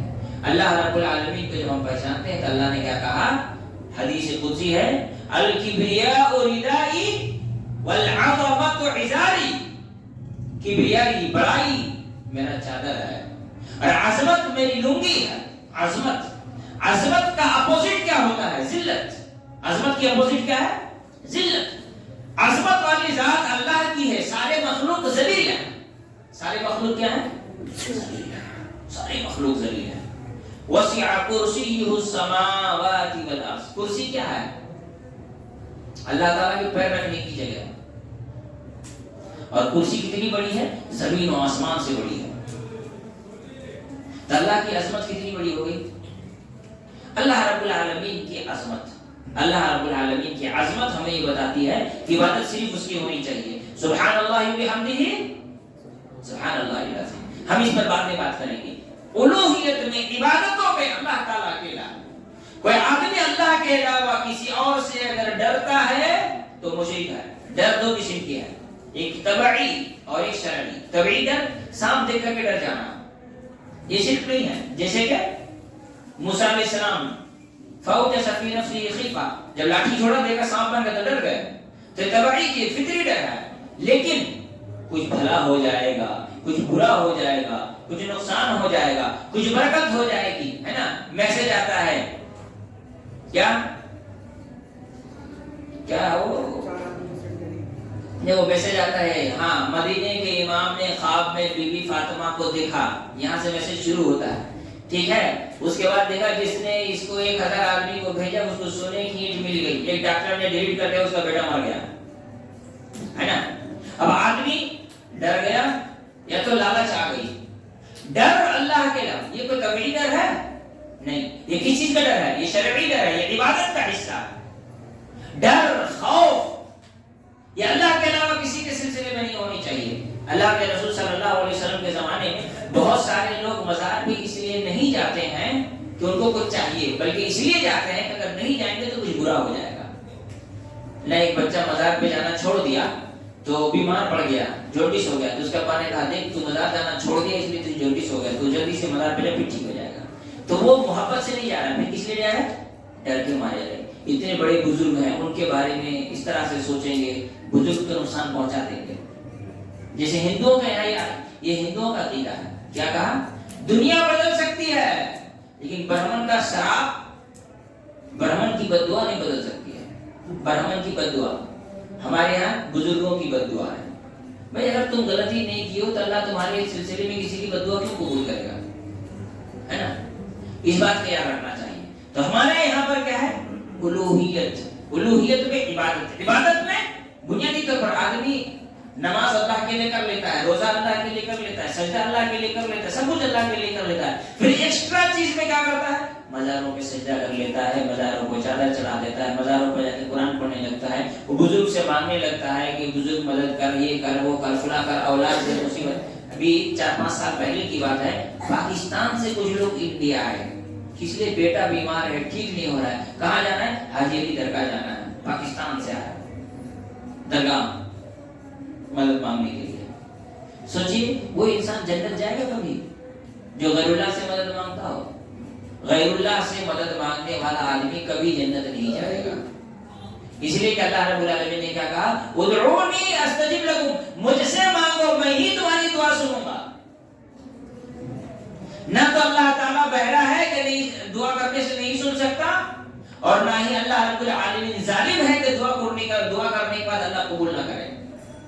بلکہ اللہ تعالیٰ نے کیا کہا؟ ان رحمتی قد غلبت علی غضبی, میری رحمت میرے غضب پر غالب ہے, جو بھی مجھ سے مانگتا ہے میں اس کو دے دیتا ہوں. لہذا کوئی آدمی اللہ رب العالمین کی جیسی عزت, اللہ رب العالمین جیسا احترام اور اللہ جیسی محبت کسی سے کرتا ہے تو بھی مشرک ہے. اللہ نے کیا فرمایا؟ وَمِنَ النَّاسِ مَن يَتَّخِذُونَ مِن دُونِ اللَّهِ أَندَادًا يُحِبُّونَهُم كَحُبِّ اللَّهِ. دنیا میں بہت سارے لوگ شرک اس طرح سے کرتے ہیں کہ دنیا کی کسی دوسری چیز سے ویسی محبت کرنے لگتے ہیں جیسے اللہ تعالیٰ سے محبت کرنی چاہیے. لہذا محبت کس سے ہونی چاہیے؟ اللہ رب العالمین سے. تو اللہ رب العالمین اپنے الوہیت میں اکیلا ہے. روزہ, نماز, حج, زکات, دعا, استغفار, اولاد مانگنا, شفا مانگنا, تکلیفوں کو دور کرنے کے لیے مدد مانگنا, یہ ساری چیزیں اللہ رب العالمین ہی سے ہونی چاہیے. کوئی اگر غیر اللہ سے مدد مانگتا ہے تو وہ شرک کرتا ہے, بھلے گھر میں بیٹھ کے مانگے یا اس مزار پر جا کر کے مانگے. لوگ پھٹ سے کیا کہتے ہیں جی تم اپنے پاس سے پیسہ مانگے تو مدد مانگنا نہیں ہوا, ہے نا. دیکھیے اس کے کچھ اصول ضابطے ہیں. انسان سے مدد مانگے گا, پہلی چیز وہ انسان زندہ ہونا چاہیے. دوسری چیز اس سے وہ چیز مانگے جس کو مانگنے کا حق اللہ نے آپ کو دیا ہے نا. باپ سے پیسہ مانگنا, روٹی مانگنا, کپڑا مانگنا, تنخواہ مانگنا, مالک سے تنخواہ بڑھانے کے لیے ڈیمانڈ کرنا, اس کا اللہ نے آپ کو اختیار دیا, اس کو یہ اتھارٹی دیا ہے.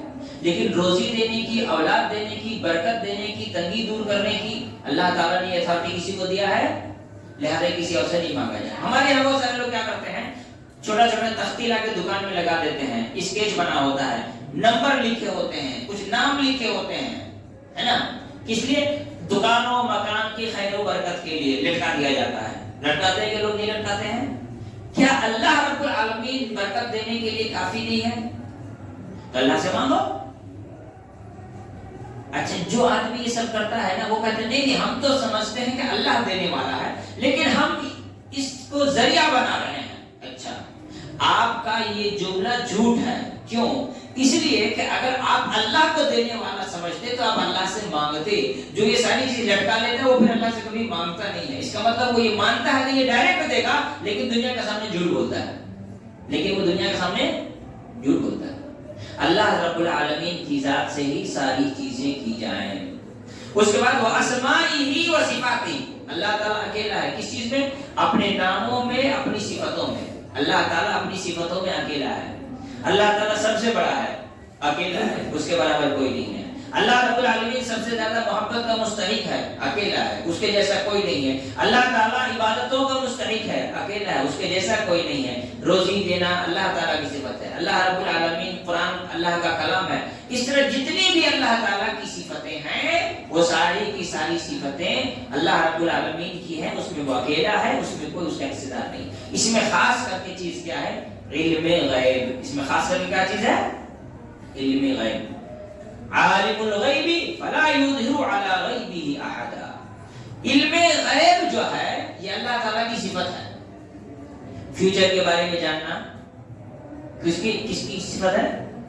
علم غیب اللہ تعالیٰ کی صفت ہے، لہذا اس میں بھی وہ اکیلا ہے، کوئی اس میں اس کا شریک نہیں ہے۔ اس دنیا میں مسلمان جب شرک کرتا ہے نا، عام طور پر اللہ کے اسماء و صفات کو صحیح سے نہ سمجھنے کی وجہ سے۔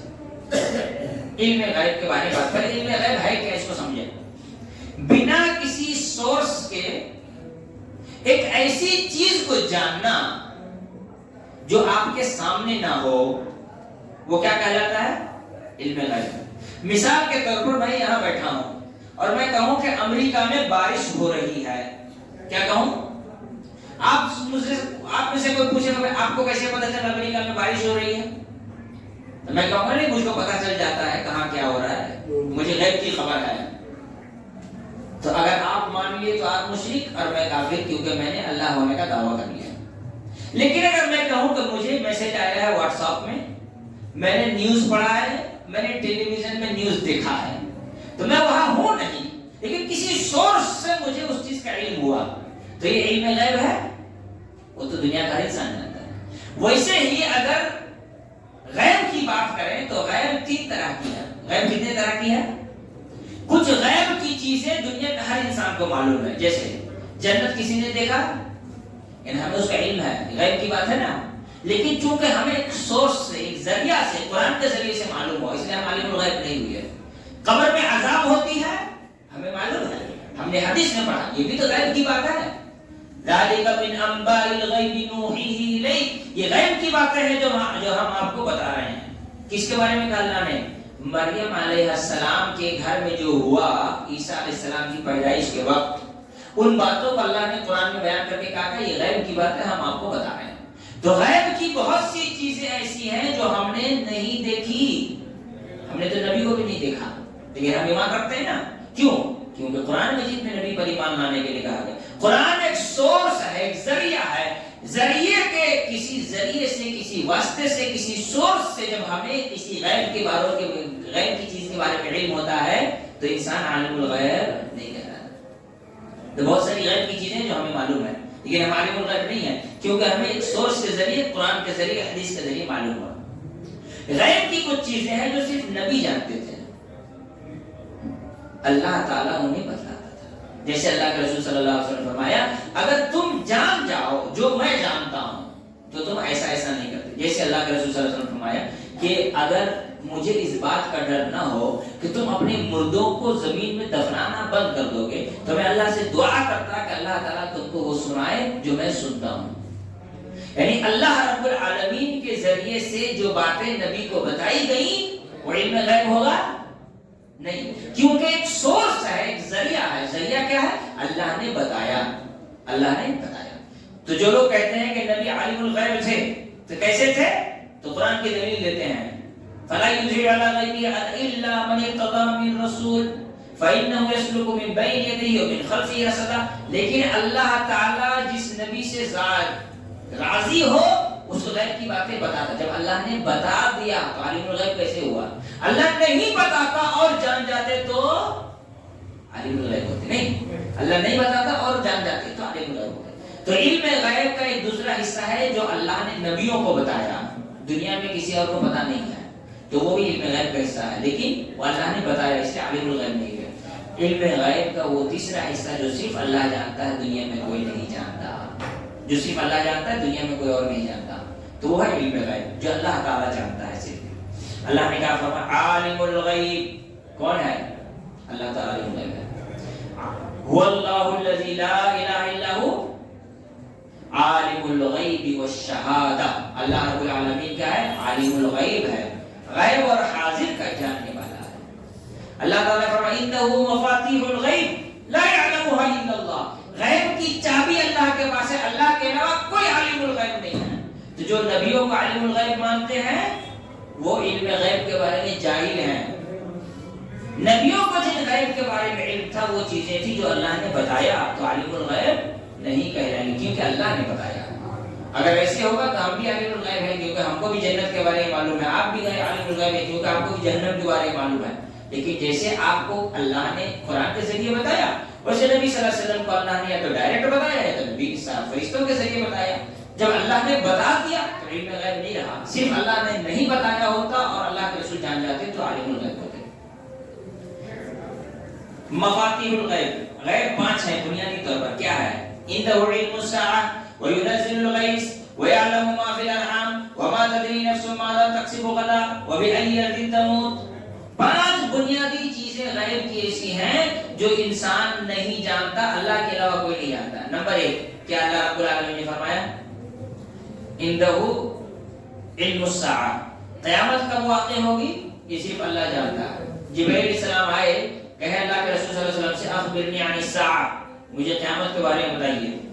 تو اللہ کے رسول صلی اللہ علیہ وسلم نے کیا فرمایا مل مسئول عنہ بعلم من السائل، جو بتایا جس سے پوچھا جا رہا ہے جو پوچھ رہا ہے، دونوں کا علم برابر ہے، دونوں میں کوئی فرق نہیں ہے۔ یعنی جبرائیل علیہ السلام کو اللہ کے رسول نے کیا کہا جتنا تم جانتے ہو اتنا میں بھی جانتا ہوں، میں تم سے زیادہ نہیں جانتا ہوں اس معاملے میں، ٹھیک ہے۔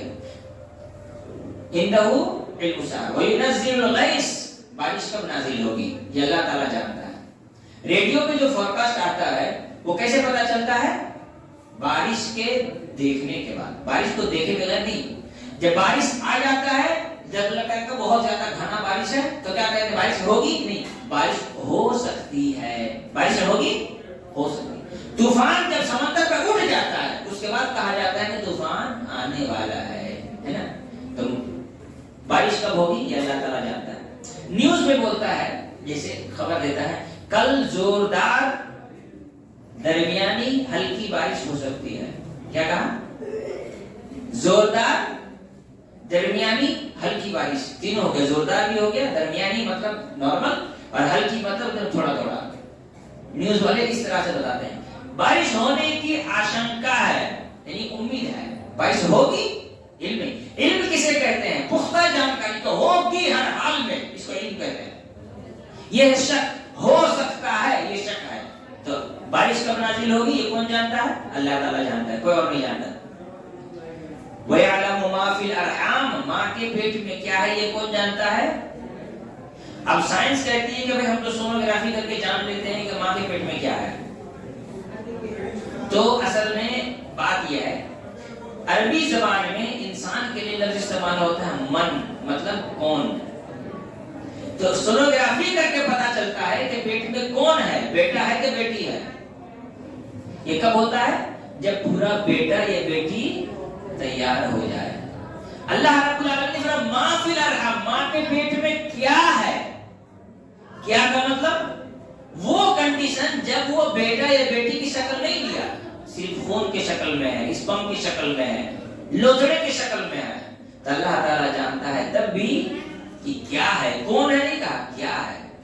دوسری بات ماں کے پیٹ میں کیا ہے، بچہ بڑا ہو کر کے صحت مند ہوگا، تندرست ہوگا، کیا کھائے گا، کیا پیے گا، کتنا زندہ رہے گا، نیک ہوگا برا ہوگا، یہ ساری چیز کون جانتا ہے؟ دنیا میں کوئی اس بات کو نہیں جانتا۔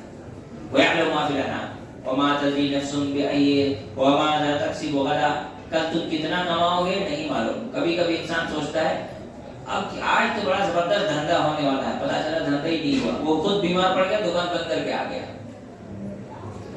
مارکیٹ تو بہت اچھی چل رہی ہے، وہ خود ہی بیمار ہو گیا، دکان بند کر کے آ گیا۔ گیا تو تھا صبح صبح دکان کھولا، 8 بجے اس کے پیٹ میں درد ہو گیا، کڈنی میں اسٹون نکلا، گھر آ گیا۔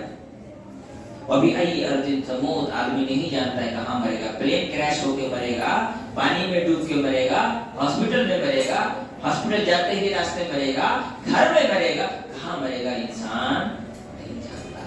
یہ غیب کی چیزیں ہیں۔ عالم الغیب کون ہے؟ اللہ رب العالمین۔ تو اللہ رب العالمین اکیلا ہے ربوبیت میں، یعنی اپنے کاموں میں، اللہ کا کام اکیلا ہے، اللہ اکیلے کرتا ہے، کسی کے دباؤ سے نہیں کرتا، اپنی مرضی سے کرتا ہے. ساتھ ہی ساتھ اللہ رب العالمین کسی سسٹم کو محتاج نہیں اور اللہ تعالیٰ کے جیسا کوئی کر نہیں سکتا. الوہیت میں یعنی عبادت صرف اللہ کی جائے گی، روزی اللہ سے مانگی جائے گی، اولاد اللہ سے مانگی جائے گی، روزی برکت اللہ سے مانگی جائے گی، مصیبتوں میں اللہ کو پکارا جائے گا، دعا اللہ سے کی جائے گی، رکوع سجدہ امید خوف ڈر یہ ساری چیزیں کس سے ہوں گی؟ اللہ سے وابستہ ہوں گی. اسماء و صفات میں اللہ تعالیٰ اکیلا ہے کہ مطلب اللہ رب العالمین کے علاوہ اللہ رب العالمین کے جو نام ہے اس میں کوئی داخل نہیں ہو سکتا. رحمتیں اللہ کے ہاتھ میں، برکتیں اللہ کے ہاتھ میں، عظمتیں اللہ کے پاس، عالم الغیب اللہ رب العالمین، یہ ساری چیزیں کیا ہیں؟ اللہ رب العالمین کے ہاتھ میں. تو یہ ہو گیا اللہ رب العالمین. قل هو اللہ احد کا معنی اللہ الصمد لم یلد ولم یولد ولم یکن له کفوا احد میں نے بیان کر دیا. اللہ تعالیٰ کی کب تک ٹائم کتنے بجے تک ہے؟ 7:30 بجے تک. ٹھیک ہے، تھوڑا سا زیادہ ہوگا.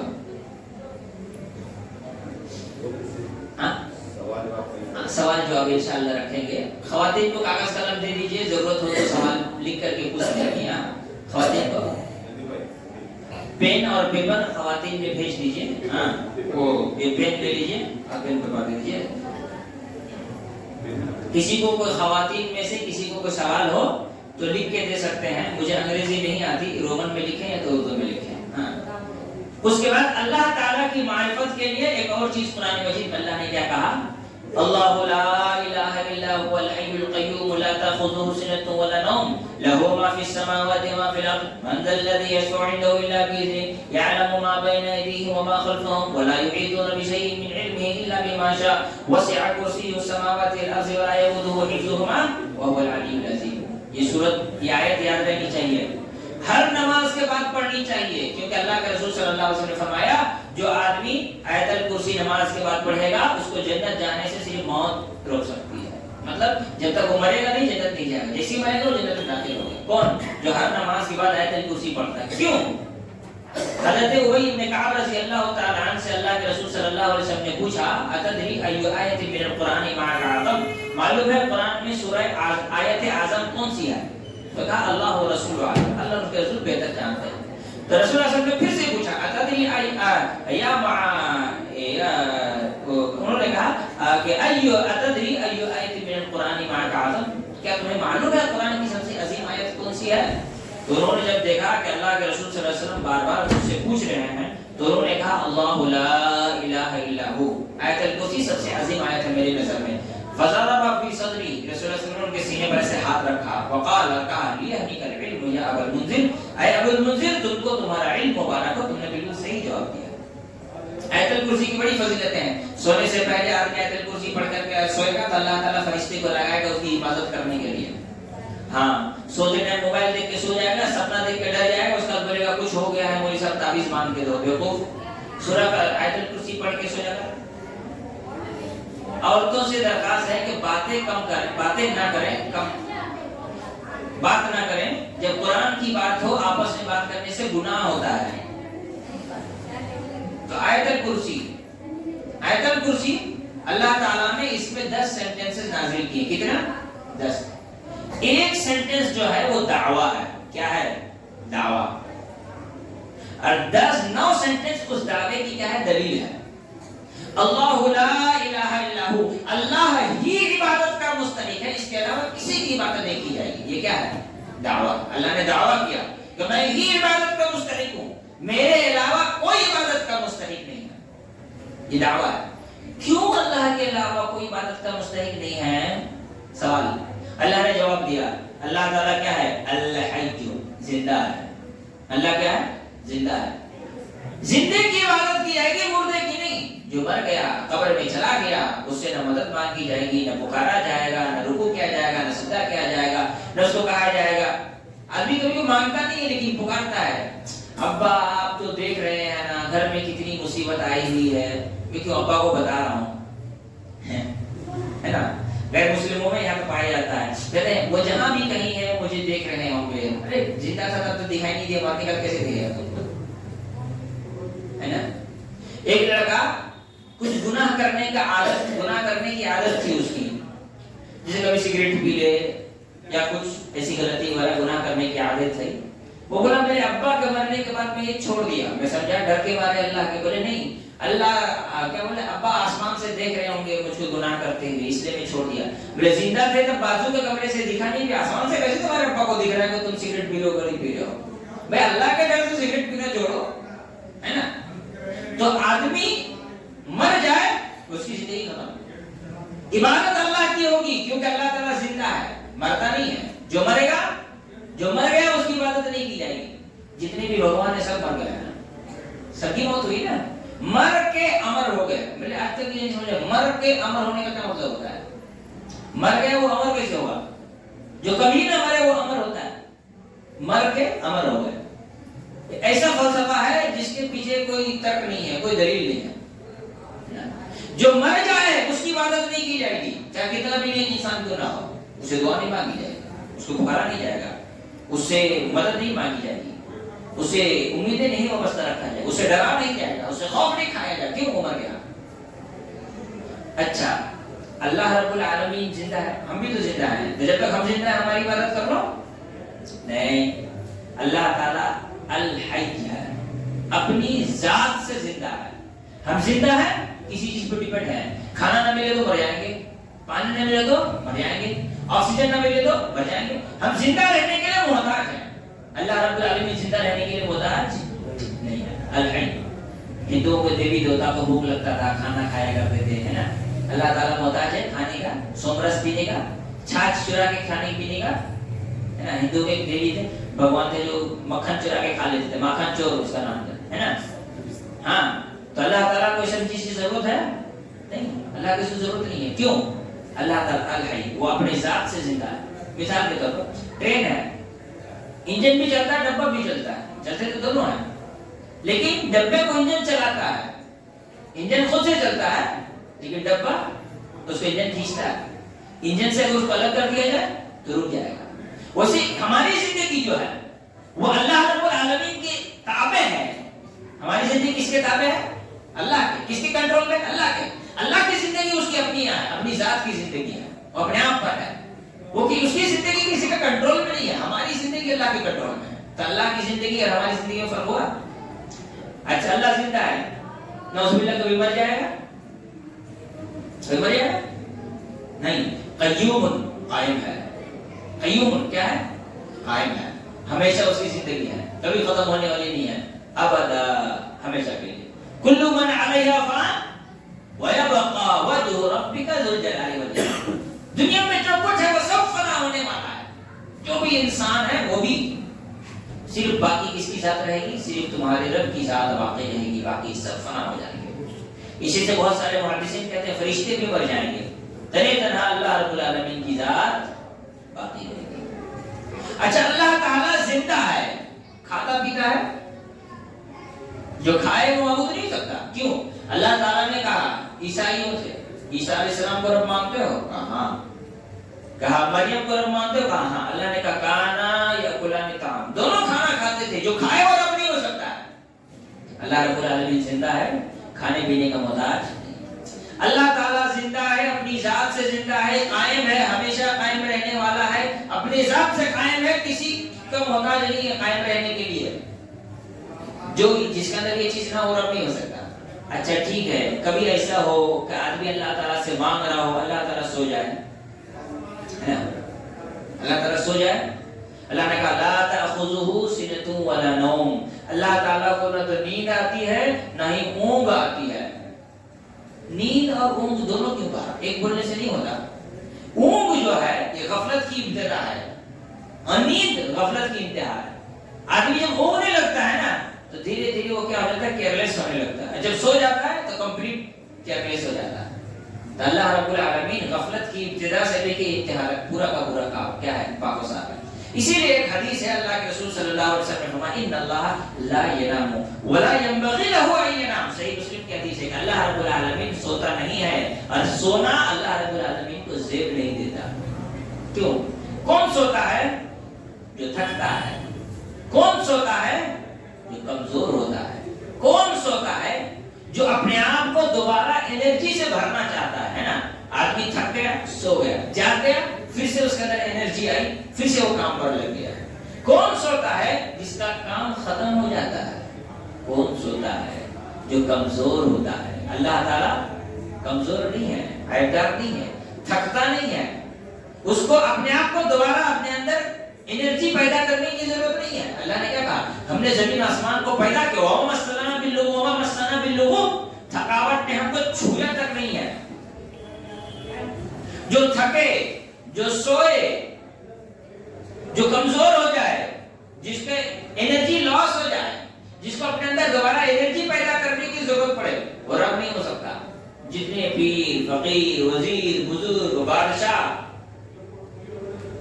ہندوؤں کے دیوی دیوتا، بھگوان، چاہے کسی بھی دھرم اور مسلمانوں کے تو لاکھوں پیر صاحب ایسی پڑے ہوئے ہیں جن کو لوگ خدا سمجھ کے بیٹھے ہوئے ہیں، ہے نا. سب سوتے تھے، سب تھکتے تھے، سب کمزور پڑتے تھے، سب اپنے اندر انرجی پیدا کرنے کے لیے دوبارہ سوتے تھے تاکہ دوبارہ انرجی ہو، پھر سے کام کریں. کیوں نہیں تھکتے تھے؟ ابراہیم علیہ السلام، نوح علیہ السلام، موسیٰ علیہ السلام، اللہ کے رسول صلی اللہ علیہ وسلم. واقعہ ہے نا، اللہ کے رسول صلی اللہ علیہ وسلم تھک گئے بہت زیادہ، سو گئے.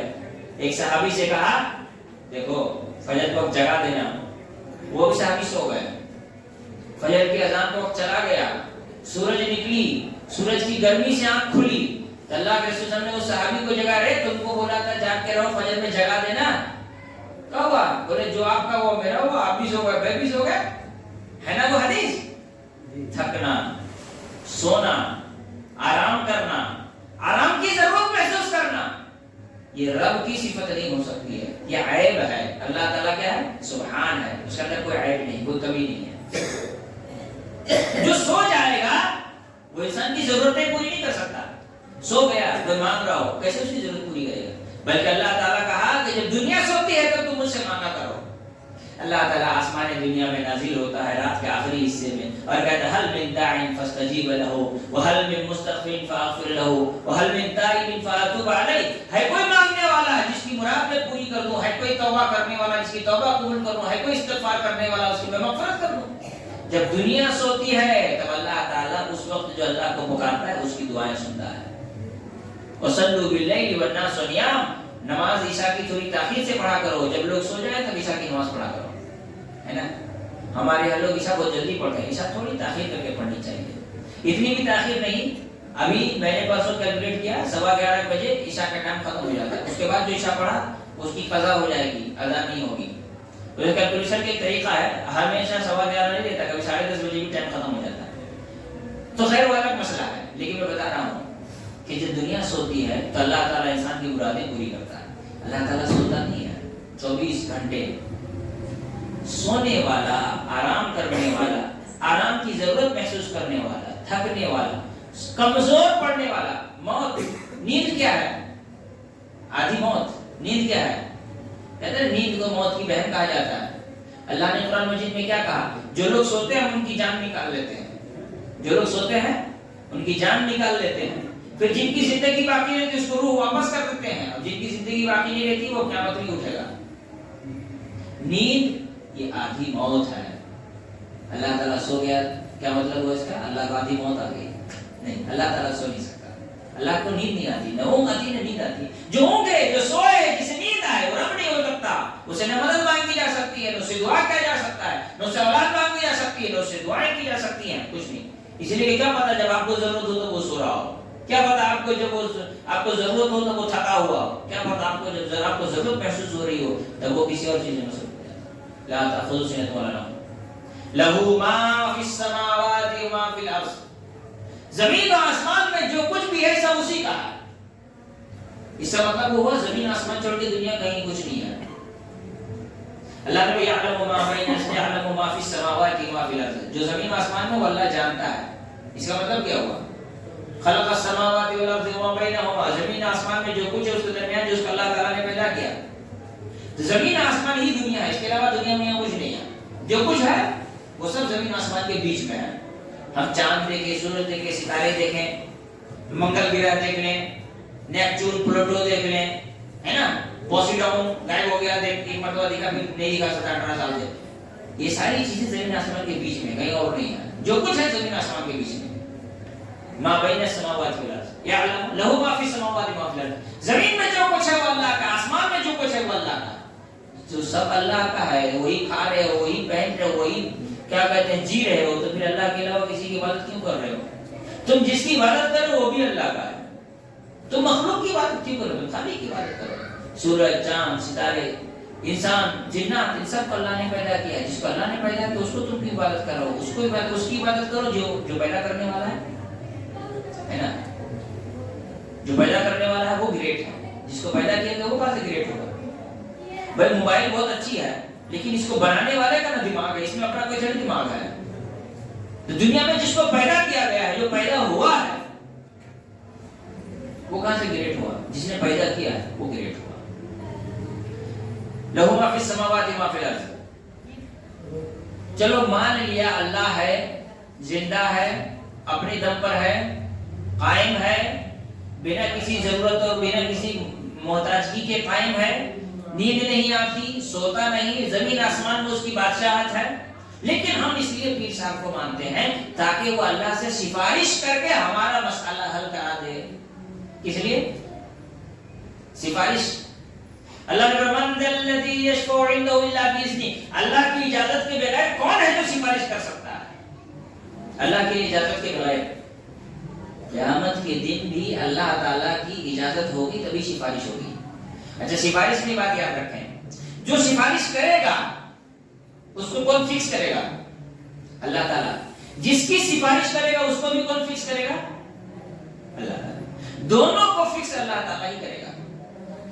ہم اپنے سے کسی کو سفارش ہی فکس نہیں کر سکتے کہ چلو ہم فلاں بزرگ سے بڑی اچھی محبت رکھیں، عقیدت رکھیں، خدمت کریں، چادر ادھر چڑھائیں، اس کو خوش کریں تاکہ وہ میرا سفارشی بن جائے۔ اس کو اللہ تعالیٰ سفارشی بنائے گا، آپ کو کیسے پتا چلا؟ اور آپ کے بارے میں ان کو پرمیشن میں لے کے سفارش کرنے کی، وہ بھی آپ کو کیسے پتا چلا؟ دونوں تو اللہ تعالیٰ فکس کرے گا۔ ہو سکتا ہے آپ جس انسان کو بہت نیک سمجھ کر کے اس کو سفارشی بنانا چاہتے ہیں، اللہ تعالیٰ اس کو اجازت دے سفارش کرنے کا، ہو سکتا ہے آپ کے بارے میں نہ کسی اور کے بارے میں سفارش کرنے کی اجازت دے دیں، ہے نا؟ ممکن ہے نا؟ تو آپ اپنے طرف سے کسی بارے شفاعت کس کا؟ للہ الشفاعۃ جمیعا، سفارش کا مکمل اختیار، کنٹرول کس کے ہاتھ میں؟ اللہ کے ہاتھ میں۔ لہذا کس سے دعا کرو؟ اللہ سے کہ اللہ تو ہمیں بچا لے۔ اب تو سفارش کھڑا کر کے بچائے گا یا ڈائریکٹ بچائے گا وہ تیرا کام ہے، ہم کو اس کے پیچھے نہیں پڑنی ہے، لیکن بچائے گا تو ہی، ہم تجھے سے مانگ رہے ہیں۔ من ذا الذی یشفع عنده الا باذنہ، کون ہے جو اللہ رب العالمین کی اجازت کے بغیر کیا کرے؟ سفارش کر سکے۔ یعلم ما بین ایدیہم وما خلفہم، جو آدمی سفارش کرے گا تو کوئی نئی بات بتا دے گا دنیا میں نا، یہ میرا فلاں چاہتا ہے، اس کی میں سفارش کر دیتا، لڑکا پڑھنے میں بڑا اچھا تھا، ہی از ویری گڈ کیریکٹر، ہے نا، his character is very good, لکھتے ہیں نا، یہ ہمیں جانتا ہے، بہت اچھا آدمی، اس کے کیریکٹر بہت اچھے ہیں، بڑا نیک متقی تھا۔ جو سفارش کرے گا وہ اللہ کو کوئی نئی بات بتائے گا نہیں، جو سفارش کرے گا اس کے بارے میں بھی اللہ جانتا ہے، جس کی سفارش کی جائے گی اس کے بارے میں بھی اللہ تعالیٰ جانتا ہے۔ نہ سفارش کرنے والے کے بارے میں اللہ رب العالمین کو کوئی ایسی بات نہیں بتا دے گا جو اللہ نہیں جانتا ہو، اور نہ جو سفارش کرے گا اس کے بارے میں اللہ کو پتا نہیں ہے، ایسا کچھ نہیں ہے، دونوں کے بارے میں اللہ تعالیٰ اچھی طرح جانتا ہے۔ وَلَا يُحِيطُونَ بِشَيْءٍ مِّنْ عِلْمِهِ إِلَّا بِمَا شَاءَ۔ اچھا سب کچھ تو اللہ کے ہاتھ میں ہے، کچھ چیزیں ہیں اللہ تعالیٰ نے ہمارے بزرگوں کو دے دیا ہے کہ تم رکھ لو، اللہ کے علم میں سے ایسا ہو سکتا ہے۔ وَلَا يُحِيطُونَ بِشَيْءٍ مِّنْ عِلْمِهِ إِلَّا بِمَا شَاءَ، اللہ تعالیٰ جس کو اجازت دے گا اس کے علاوہ کوئی بھی اللہ تعالیٰ کے علم میں سے کچھ نہیں رکھتا ہے۔ جیسے میں نے عالم الغیب کہا، نبیوں کو غیب کی اتنی ہی خبر ہے جتنی اللہ نے بتائی ہے، خود سے وہ غیب کے بارے میں کچھ نہیں جان سکتے۔ وسع کرسیہ السماوات والارض، اللہ تعالیٰ کی عظمت یہ ہے کہ اس کی کرسی زمین و آسمان سے بھی بڑی ہے، وسیع یعنی بڑی، اللہ تعالیٰ کی کرسی زمین و آسمان سے بڑی ہے، اور وہ کرسی جو اللہ رب العالمین کے پیر رکھنے کی جگہ ہے، تو اللہ رب العالمین کی ذات کتنی بڑی ہوگی؟ جتنی بڑی ذات اللہ رب العالمین کی ہے، تو ایسی صورت میں انسان زمین و آسمان کے اندر جو چیزیں ہیں اس کی عبادت کیسے کر سکتا ہے؟ اللہ تعالیٰ کی کرسی سب سے بڑی، زمین آسمان سے بھی بڑی ہے، اور زمین آسمان کے مقابلے میں سورج چاند ستارے چھوٹے ہیں کہ نہیں ہے، اور زمین آسمان کے مقابلے میں انسان کتنا چھوٹا ہے، تو پھر اس انسان کی عبادت کیسے کی جا سکتی ہے جو زمین سے بھی چھوٹا ہے؟ جبکہ زمین سے بڑی آسمان ہے، آسمان سے بھی زیادہ بڑی اللہ کی کرسی ہے، اور اللہ کی کرسی کی حیثیت کیا ہے؟ اللہ تعالیٰ اس کو پیر رکھ دیتا ہے۔ یہ کرسی کا مطلب یہ کرسی نہیں ہے اللہ کی پیر رکھنے کی جگہ، کرسی جو چیز پیر میں ہو اس کی کتنی عزت ہوتی ہے؟ کتنی عزت ہوتی ہے؟ پیر میں ڈالنے والی چیز کی کوئی عزت ہوتی ہے؟ نہیں نا۔ تو کرسی اللہ کے پیر رکھنے کی جگہ ہے، اس کی حیثیت کتنی ہوئی؟ تو اس کے مقابلے میں زمین آسمان چھوٹی ہے تو اس کی حیثیت کتنی ہوئی؟ تو زمین آسمان میں رہنے والا کوئی بادشاہ، کوئی انسان، اس کی حیثیت کتنی ہوئی؟ کوئی حیثیت رہ جاتی ہے؟ کوئی حیثیت نہیں رہ جاتی ہے۔ وَلَا يَئُودُهُ حِفْظُهُمَا، اللہ تعالیٰ کے کنٹرول کے باہر کوئی چیز نہیں ہے کہ میں کسی دنیا کے ایسے کونے میں پہنچ جاؤں کہ اللہ میری مدد نہ کر سکے۔ انٹارکٹیکا میں پہنچ گیا، اب اللہ مدد نہیں کر پا رہا ہے تو کسی اور سے مدد مانگی جائے، ایسا ہو سکتا ہے؟ وَلَا يَئُودُهُ حِفْظُهُمَا، اللہ تعالیٰ کی کنٹرول کے باہر، اس کی حفاظت کے باہر کوئی چیز نہیں ہے، ساری چیزیں اللہ رب العالمین کے کنٹرول میں ہیں۔ ایسا نہیں ہو سکتا، اگر اللہ تعالیٰ کنٹرول چھوڑ دے تو دوسرے دن دنیا ختم ہو جائے گی، اس نے کنٹرول بنا کر کے رکھا ہے، تبھی تو سورج، چاند، ستارے اپنی جگہ میں چل رہے ہیں۔ منگل گرہ زمین سے نہیں ٹکراتا ہے، کوئی کسی اور سے نہیں ٹکراتا، کوئی کسی اور سے نہیں ٹکراتا، کیوں؟ اللہ تعالیٰ نے کنٹرول کر کے رکھا ہے۔ وَلَا يَئُودُهُ حِفْظُهُمَا وَهُوَ الْعَلِيُّ الْعَظِيمُ، اتنا سب ہونے کے بعد بھی انسان اللہ کو چھوڑ کر دوسرے کی عبادت کیوں کرتا ہے؟ اس لیے کہ وہ اللہ تعالیٰ کی عظمت اور اللہ تعالیٰ کی بلندی کو نہیں سمجھتا۔ وہ علی ہے، بلند ہے، عظمتوں والا ہے، جو اللہ کی عظمت کو نہیں سمجھے گا، یعنی اللہ کی معرفت جس کو نہیں ہوگی، جس کے پاس اللہ تعالیٰ کے بارے میں جانکاری، اللہ کا علم نہیں ہوگا، وہ آدمی کبھی بھی اللہ کی عبادت نہیں کر سکتا۔ اسی لیے شیخ الاسلام محمد بن عبد الوہاب رحمۃ اللہ علیہ کہتے ہیں ایمان کے لیے شرط ہے اللہ کے بارے میں علم رکھنا، کہتے ہیں ایمان و معرفت اللہ و معرفت رسولہ و معرفت دینہ بالادلہ، اللہ کے بارے میں دلیلوں کے ذریعے سے علم رکھنا، اللہ کے دین کے بارے میں علم رکھنا، اللہ کے نبی کے بارے میں علم رکھنا، یہی ایمان ہے۔ جس کے پاس اللہ کے بارے میں علم نہیں ہے، جس نے اللہ کے بارے میں قرآن میں جو بتایا گیا اسے پڑھا نہیں ہے، اس کے پاس ایمان نہیں ہے۔ اگر چاہتے ہیں کہ ایمان ہو تو اللہ کے بارے میں جو باتیں قرآن حدیث میں بیان کی گئی ہے اس کو ماننا ہوگا، اسے اپنانا ہوگا، اس پر عمل کرنا ہوگا۔ اللہ تعالیٰ کے بارے میں علم حاصل کرنے سے فائدہ کیا ہوگا؟ یہاں پہ تقریباً 7 فائدے بیان کیے گئے ہیں اور کچھ چھوٹی چھوٹی 2-3 باتیں اور ہیں۔ اللہ رب العالمین کے بارے میں جانکاری حاصل کرنے سے انسان کو جنت ملے گی۔ من اعظم اسباب دخول الجنہ، صحیح بخاری میں یہ حدیث موجود ہے کہ اللہ کے رسول صلی اللہ علیہ وسلم نے فرمایا اِنَّ لِلَّهِ 99 اسماء مئۃ الا واحدہ اسمن، کہ اللہ تعالیٰ کے 99 نام ہیں، 99 نام، یہ نام جو سمجھے گا وہ اللہ کو سمجھ گیا۔ من احصاها دخل الجنہ، جس نے اس کو پڑھا، سمجھا، اس کے مطابق عمل کیا وہ جنت میں جائے گا۔ اللہ تعالیٰ کے 99 نام، رحمان، رحمت اللہ کے پاس ہے، کسی اور کے پاس نہیں۔ رحیم، اللہ کے پاس رحمت ہے، کسی اور کے پاس نہیں۔ مالک یوم الدین، قیامت کے دن کا مالک اللہ ہے، کوئی اور نہیں۔ کوئی پیر، فقیر، بزرگ، کوئی کسی کام کا نہیں۔ مالک یوم الدین تنہا تنہا اللہ رب العالمین کے ہاتھ میں مالک یوم الدین، ملک الناس، انسانوں کا مالک۔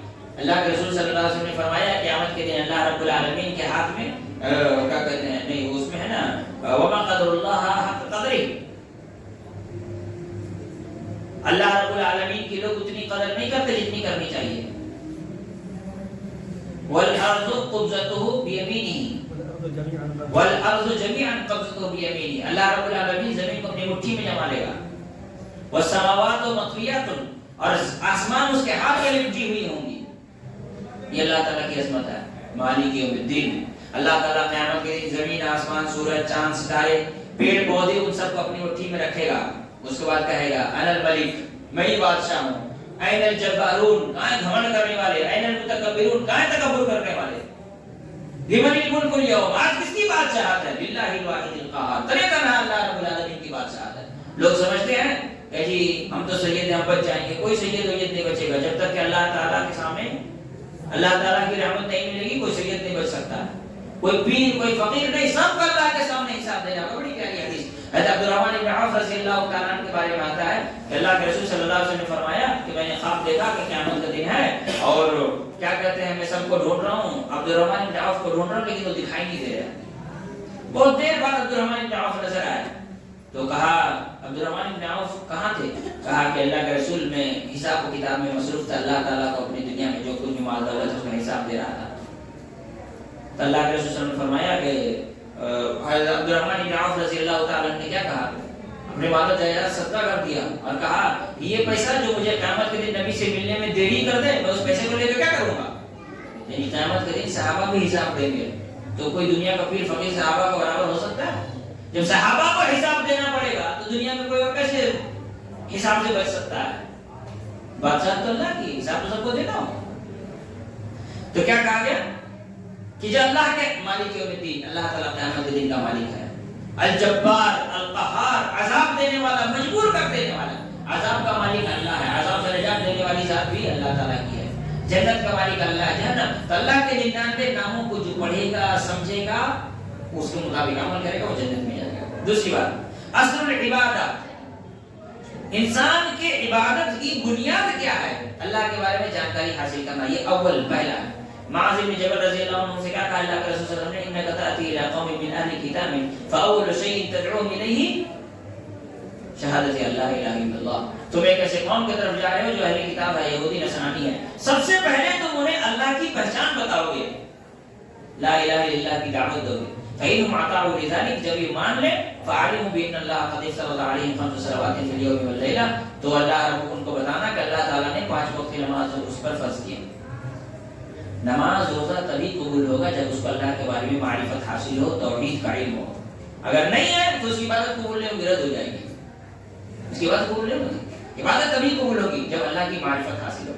اسی طرح سبب و اجابت الدعاء، جب انسان کو اللہ تعالیٰ کے اسماء الحسنی صفات علیہ، اللہ کے معرفت کا علم ہوگا تو ایسی صورت میں انسان کی دعائیں قبول ہوتی ہیں، جیسے اللهم انی عبیدک بنو عبیدک بنو امائک ناصیتی بیدک ماض فی حکمک عدل فی قضاؤک اسألک اللهم بکل اسم هو لک سمیت به نفسک او انزلته فی کتابک او علمته احدا من خلقک او استأثرت به فی علم الغیب عندک ان تجعل القرآن العظیم ربیع قلوبنا ونور صدورنا وذهاب همومنا وغمومنا، یہ حدیث ہے کہ اللہ میں تجھ سے مانگتا ہوں تیرے نام کے وسیلے سے، وسیلہ اسلام میں ہے اللہ کے ناموں کا وسیلہ لینا، اپنی عبادتوں کا وسیلہ لینا، اور کسی زندہ انسان کے دعا کا وسیلہ لینا، کسی زندہ انسان کو کہو میرے لیے دعا کرو، یہ جائز ہے۔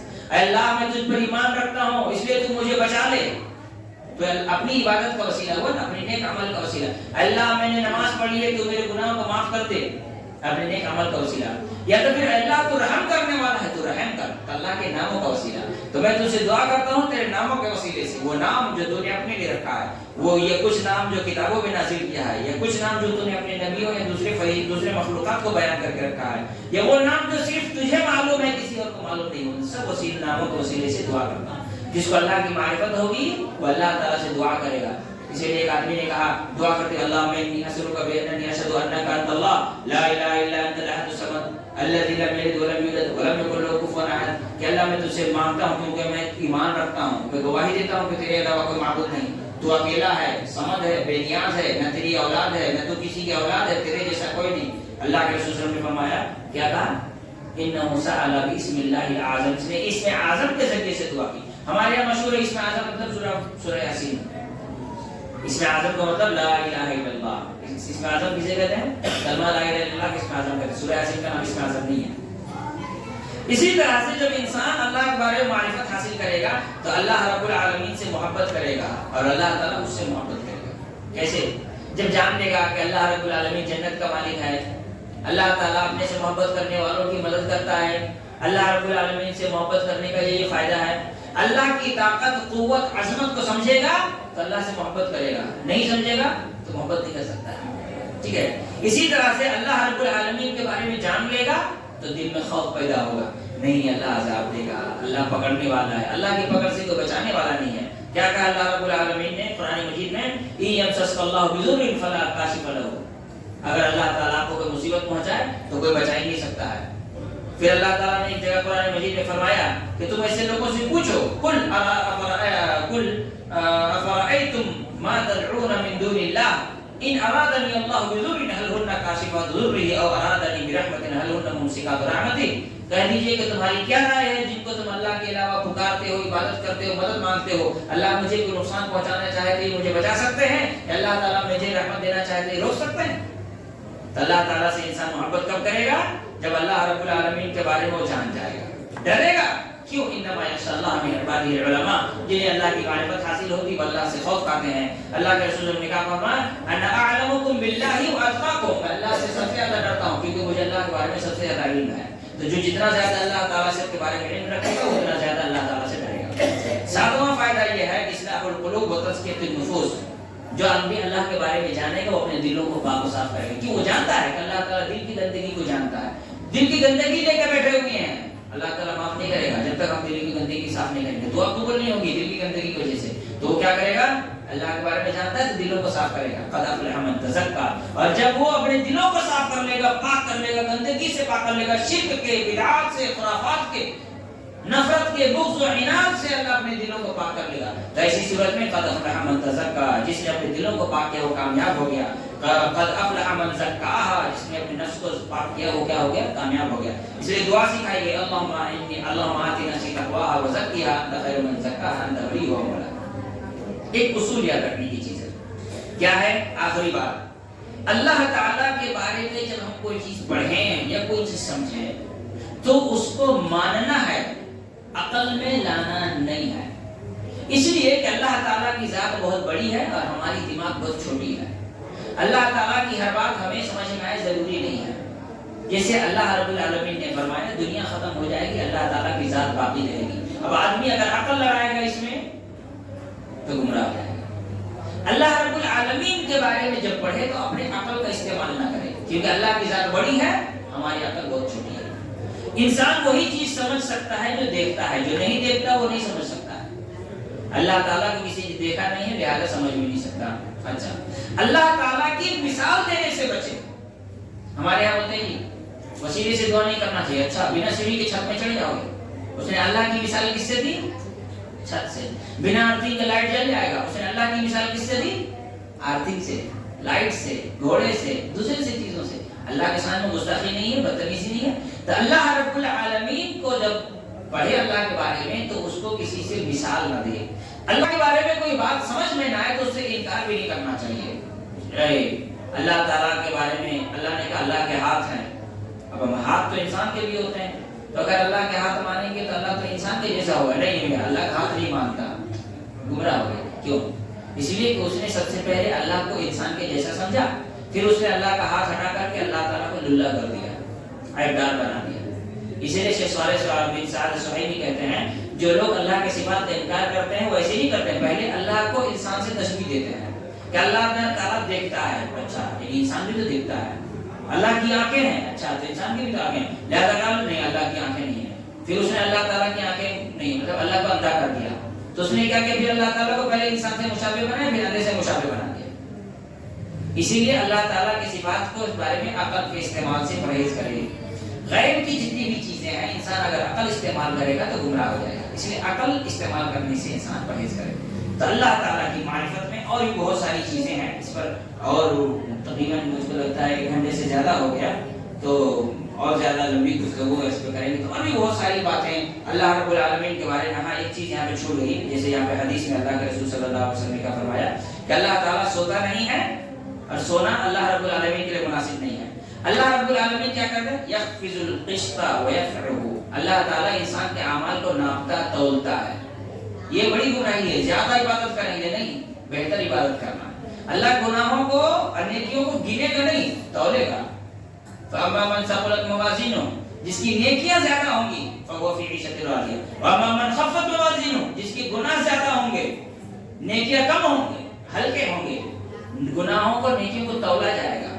سنت کے مطابق عبادت کریں گے اس میں ویٹ زیادہ ہوگا، لیکن اگر بدعت کے ساتھ عمل کریں گے تو اس کا ویٹ گھٹ جائے گا، ہے نا۔ ایک مٹھی سونا اور ایک مٹھی کاٹن دونوں کا ویلیو برابر نہیں ہے۔ 1 کلو کاٹن اور 1 مٹھی سونا کا ویلیو بھی برابر نہیں ہے، لہذا اعمال کو گنا نہیں تولا جائے گا۔ تو اعمال کو ویٹ والا بنانا ہے تو سنت کے مطابق عمل کرنا ہوگا، اسی لیے کہا گیا یخفض القسط ویرفعہ، یرفع الیہ عمل اللیل قبل عمل النہار وعمل النہار قبل عمل اللیل۔ اللہ تعالیٰ کے سامنے انسان کے اعمال کو لے جایا جاتا ہے دن کے عمل رات سے پہلے، رات کے عمل دن سے پہلے. فجر اور عصر کی نماز میں انسان کی عبادتوں کو بندے اللہ کے فرشتے اللہ کے پاس لے کر جاتے ہیں اور اللہ تعالیٰ کو بتاتے ہیں، جبکہ اللہ تعالیٰ پہلے سے جانتا ہے. حجابہ النور، اللہ اور انسان کے بیچ میں حجاب ہے، وہ کس چیز کا ہے؟ نور کا. لو کشفہ لأحرقت سبحات وجہہ، اگر اللہ رب العالمین دنیا سے اور دنیا اور اپنے بیچ سے نور کا پردہ ہٹا لے تو اللہ تعالیٰ کے چہرے کی رونق اس دنیا کو جلا کر کے ختم کر دے گی. کیا کہا؟ سبحات وجہہ من انتہا الیہ بصرہ من خلقہ، پوری دنیا خلق جل کر راکھ ہو جائے گی اگر اللہ رب العالمین اپنے اور مخلوق کے درمیان سے اپنے نور کا چادر ہٹا لے. تو اللہ تعالیٰ نے نور کا چادر دے رکھا ہے، اللہ تعالیٰ کو کوئی دیکھ نہیں سکتا. موسیٰ علیہ السلام بولے اللہ دیکھوں گا، اللہ نے کہا ٹھیک ہے دیکھ تو نہیں سکتے ہو، پہاڑ کے پاس جاؤ، میں ہلکی سی تجلی اتاروں گا، پہاڑ بچے تو دیکھ لینا. جیسے اللہ تعالیٰ نے نور نازل کی، خر موسیٰ صعقا، موسیٰ علیہ السلام بے ہوش ہو گئے اور کیا کہتے ہیں پہاڑ جعلہ دکا، پہاڑ ریزہ ریزہ ہو گیا. تو اللہ رب العالمین لیکن مومنین کو یہ موقع دے گا اللہ کو دیکھنے کا. کب؟ اللہ تعالیٰ جنتیوں کو جب جنت میں داخل کرے گا تو اپنی دیدار کرائے گا، اور جب جنتی اللہ کو دیکھ لے گا تو پوری جنت اللہ رب العالمین کو دیکھنے پر پھیکی پڑ جائے گی، جنت کی کوئی نعمت اچھی نہیں لگے گی، دل چاہے گا بس اللہ تعالیٰ کو دیکھتے رہے گا، ہے نا. تو یہ اللہ تعالیٰ موقع دے گا کب؟ جب انسان جنت میں جائے گا. اللہ رب العالمین ہم تمام لوگوں کو سمجھ عمل کی توفیق عطا فرمائے. سوال ہو تو سوال بھیج دیں.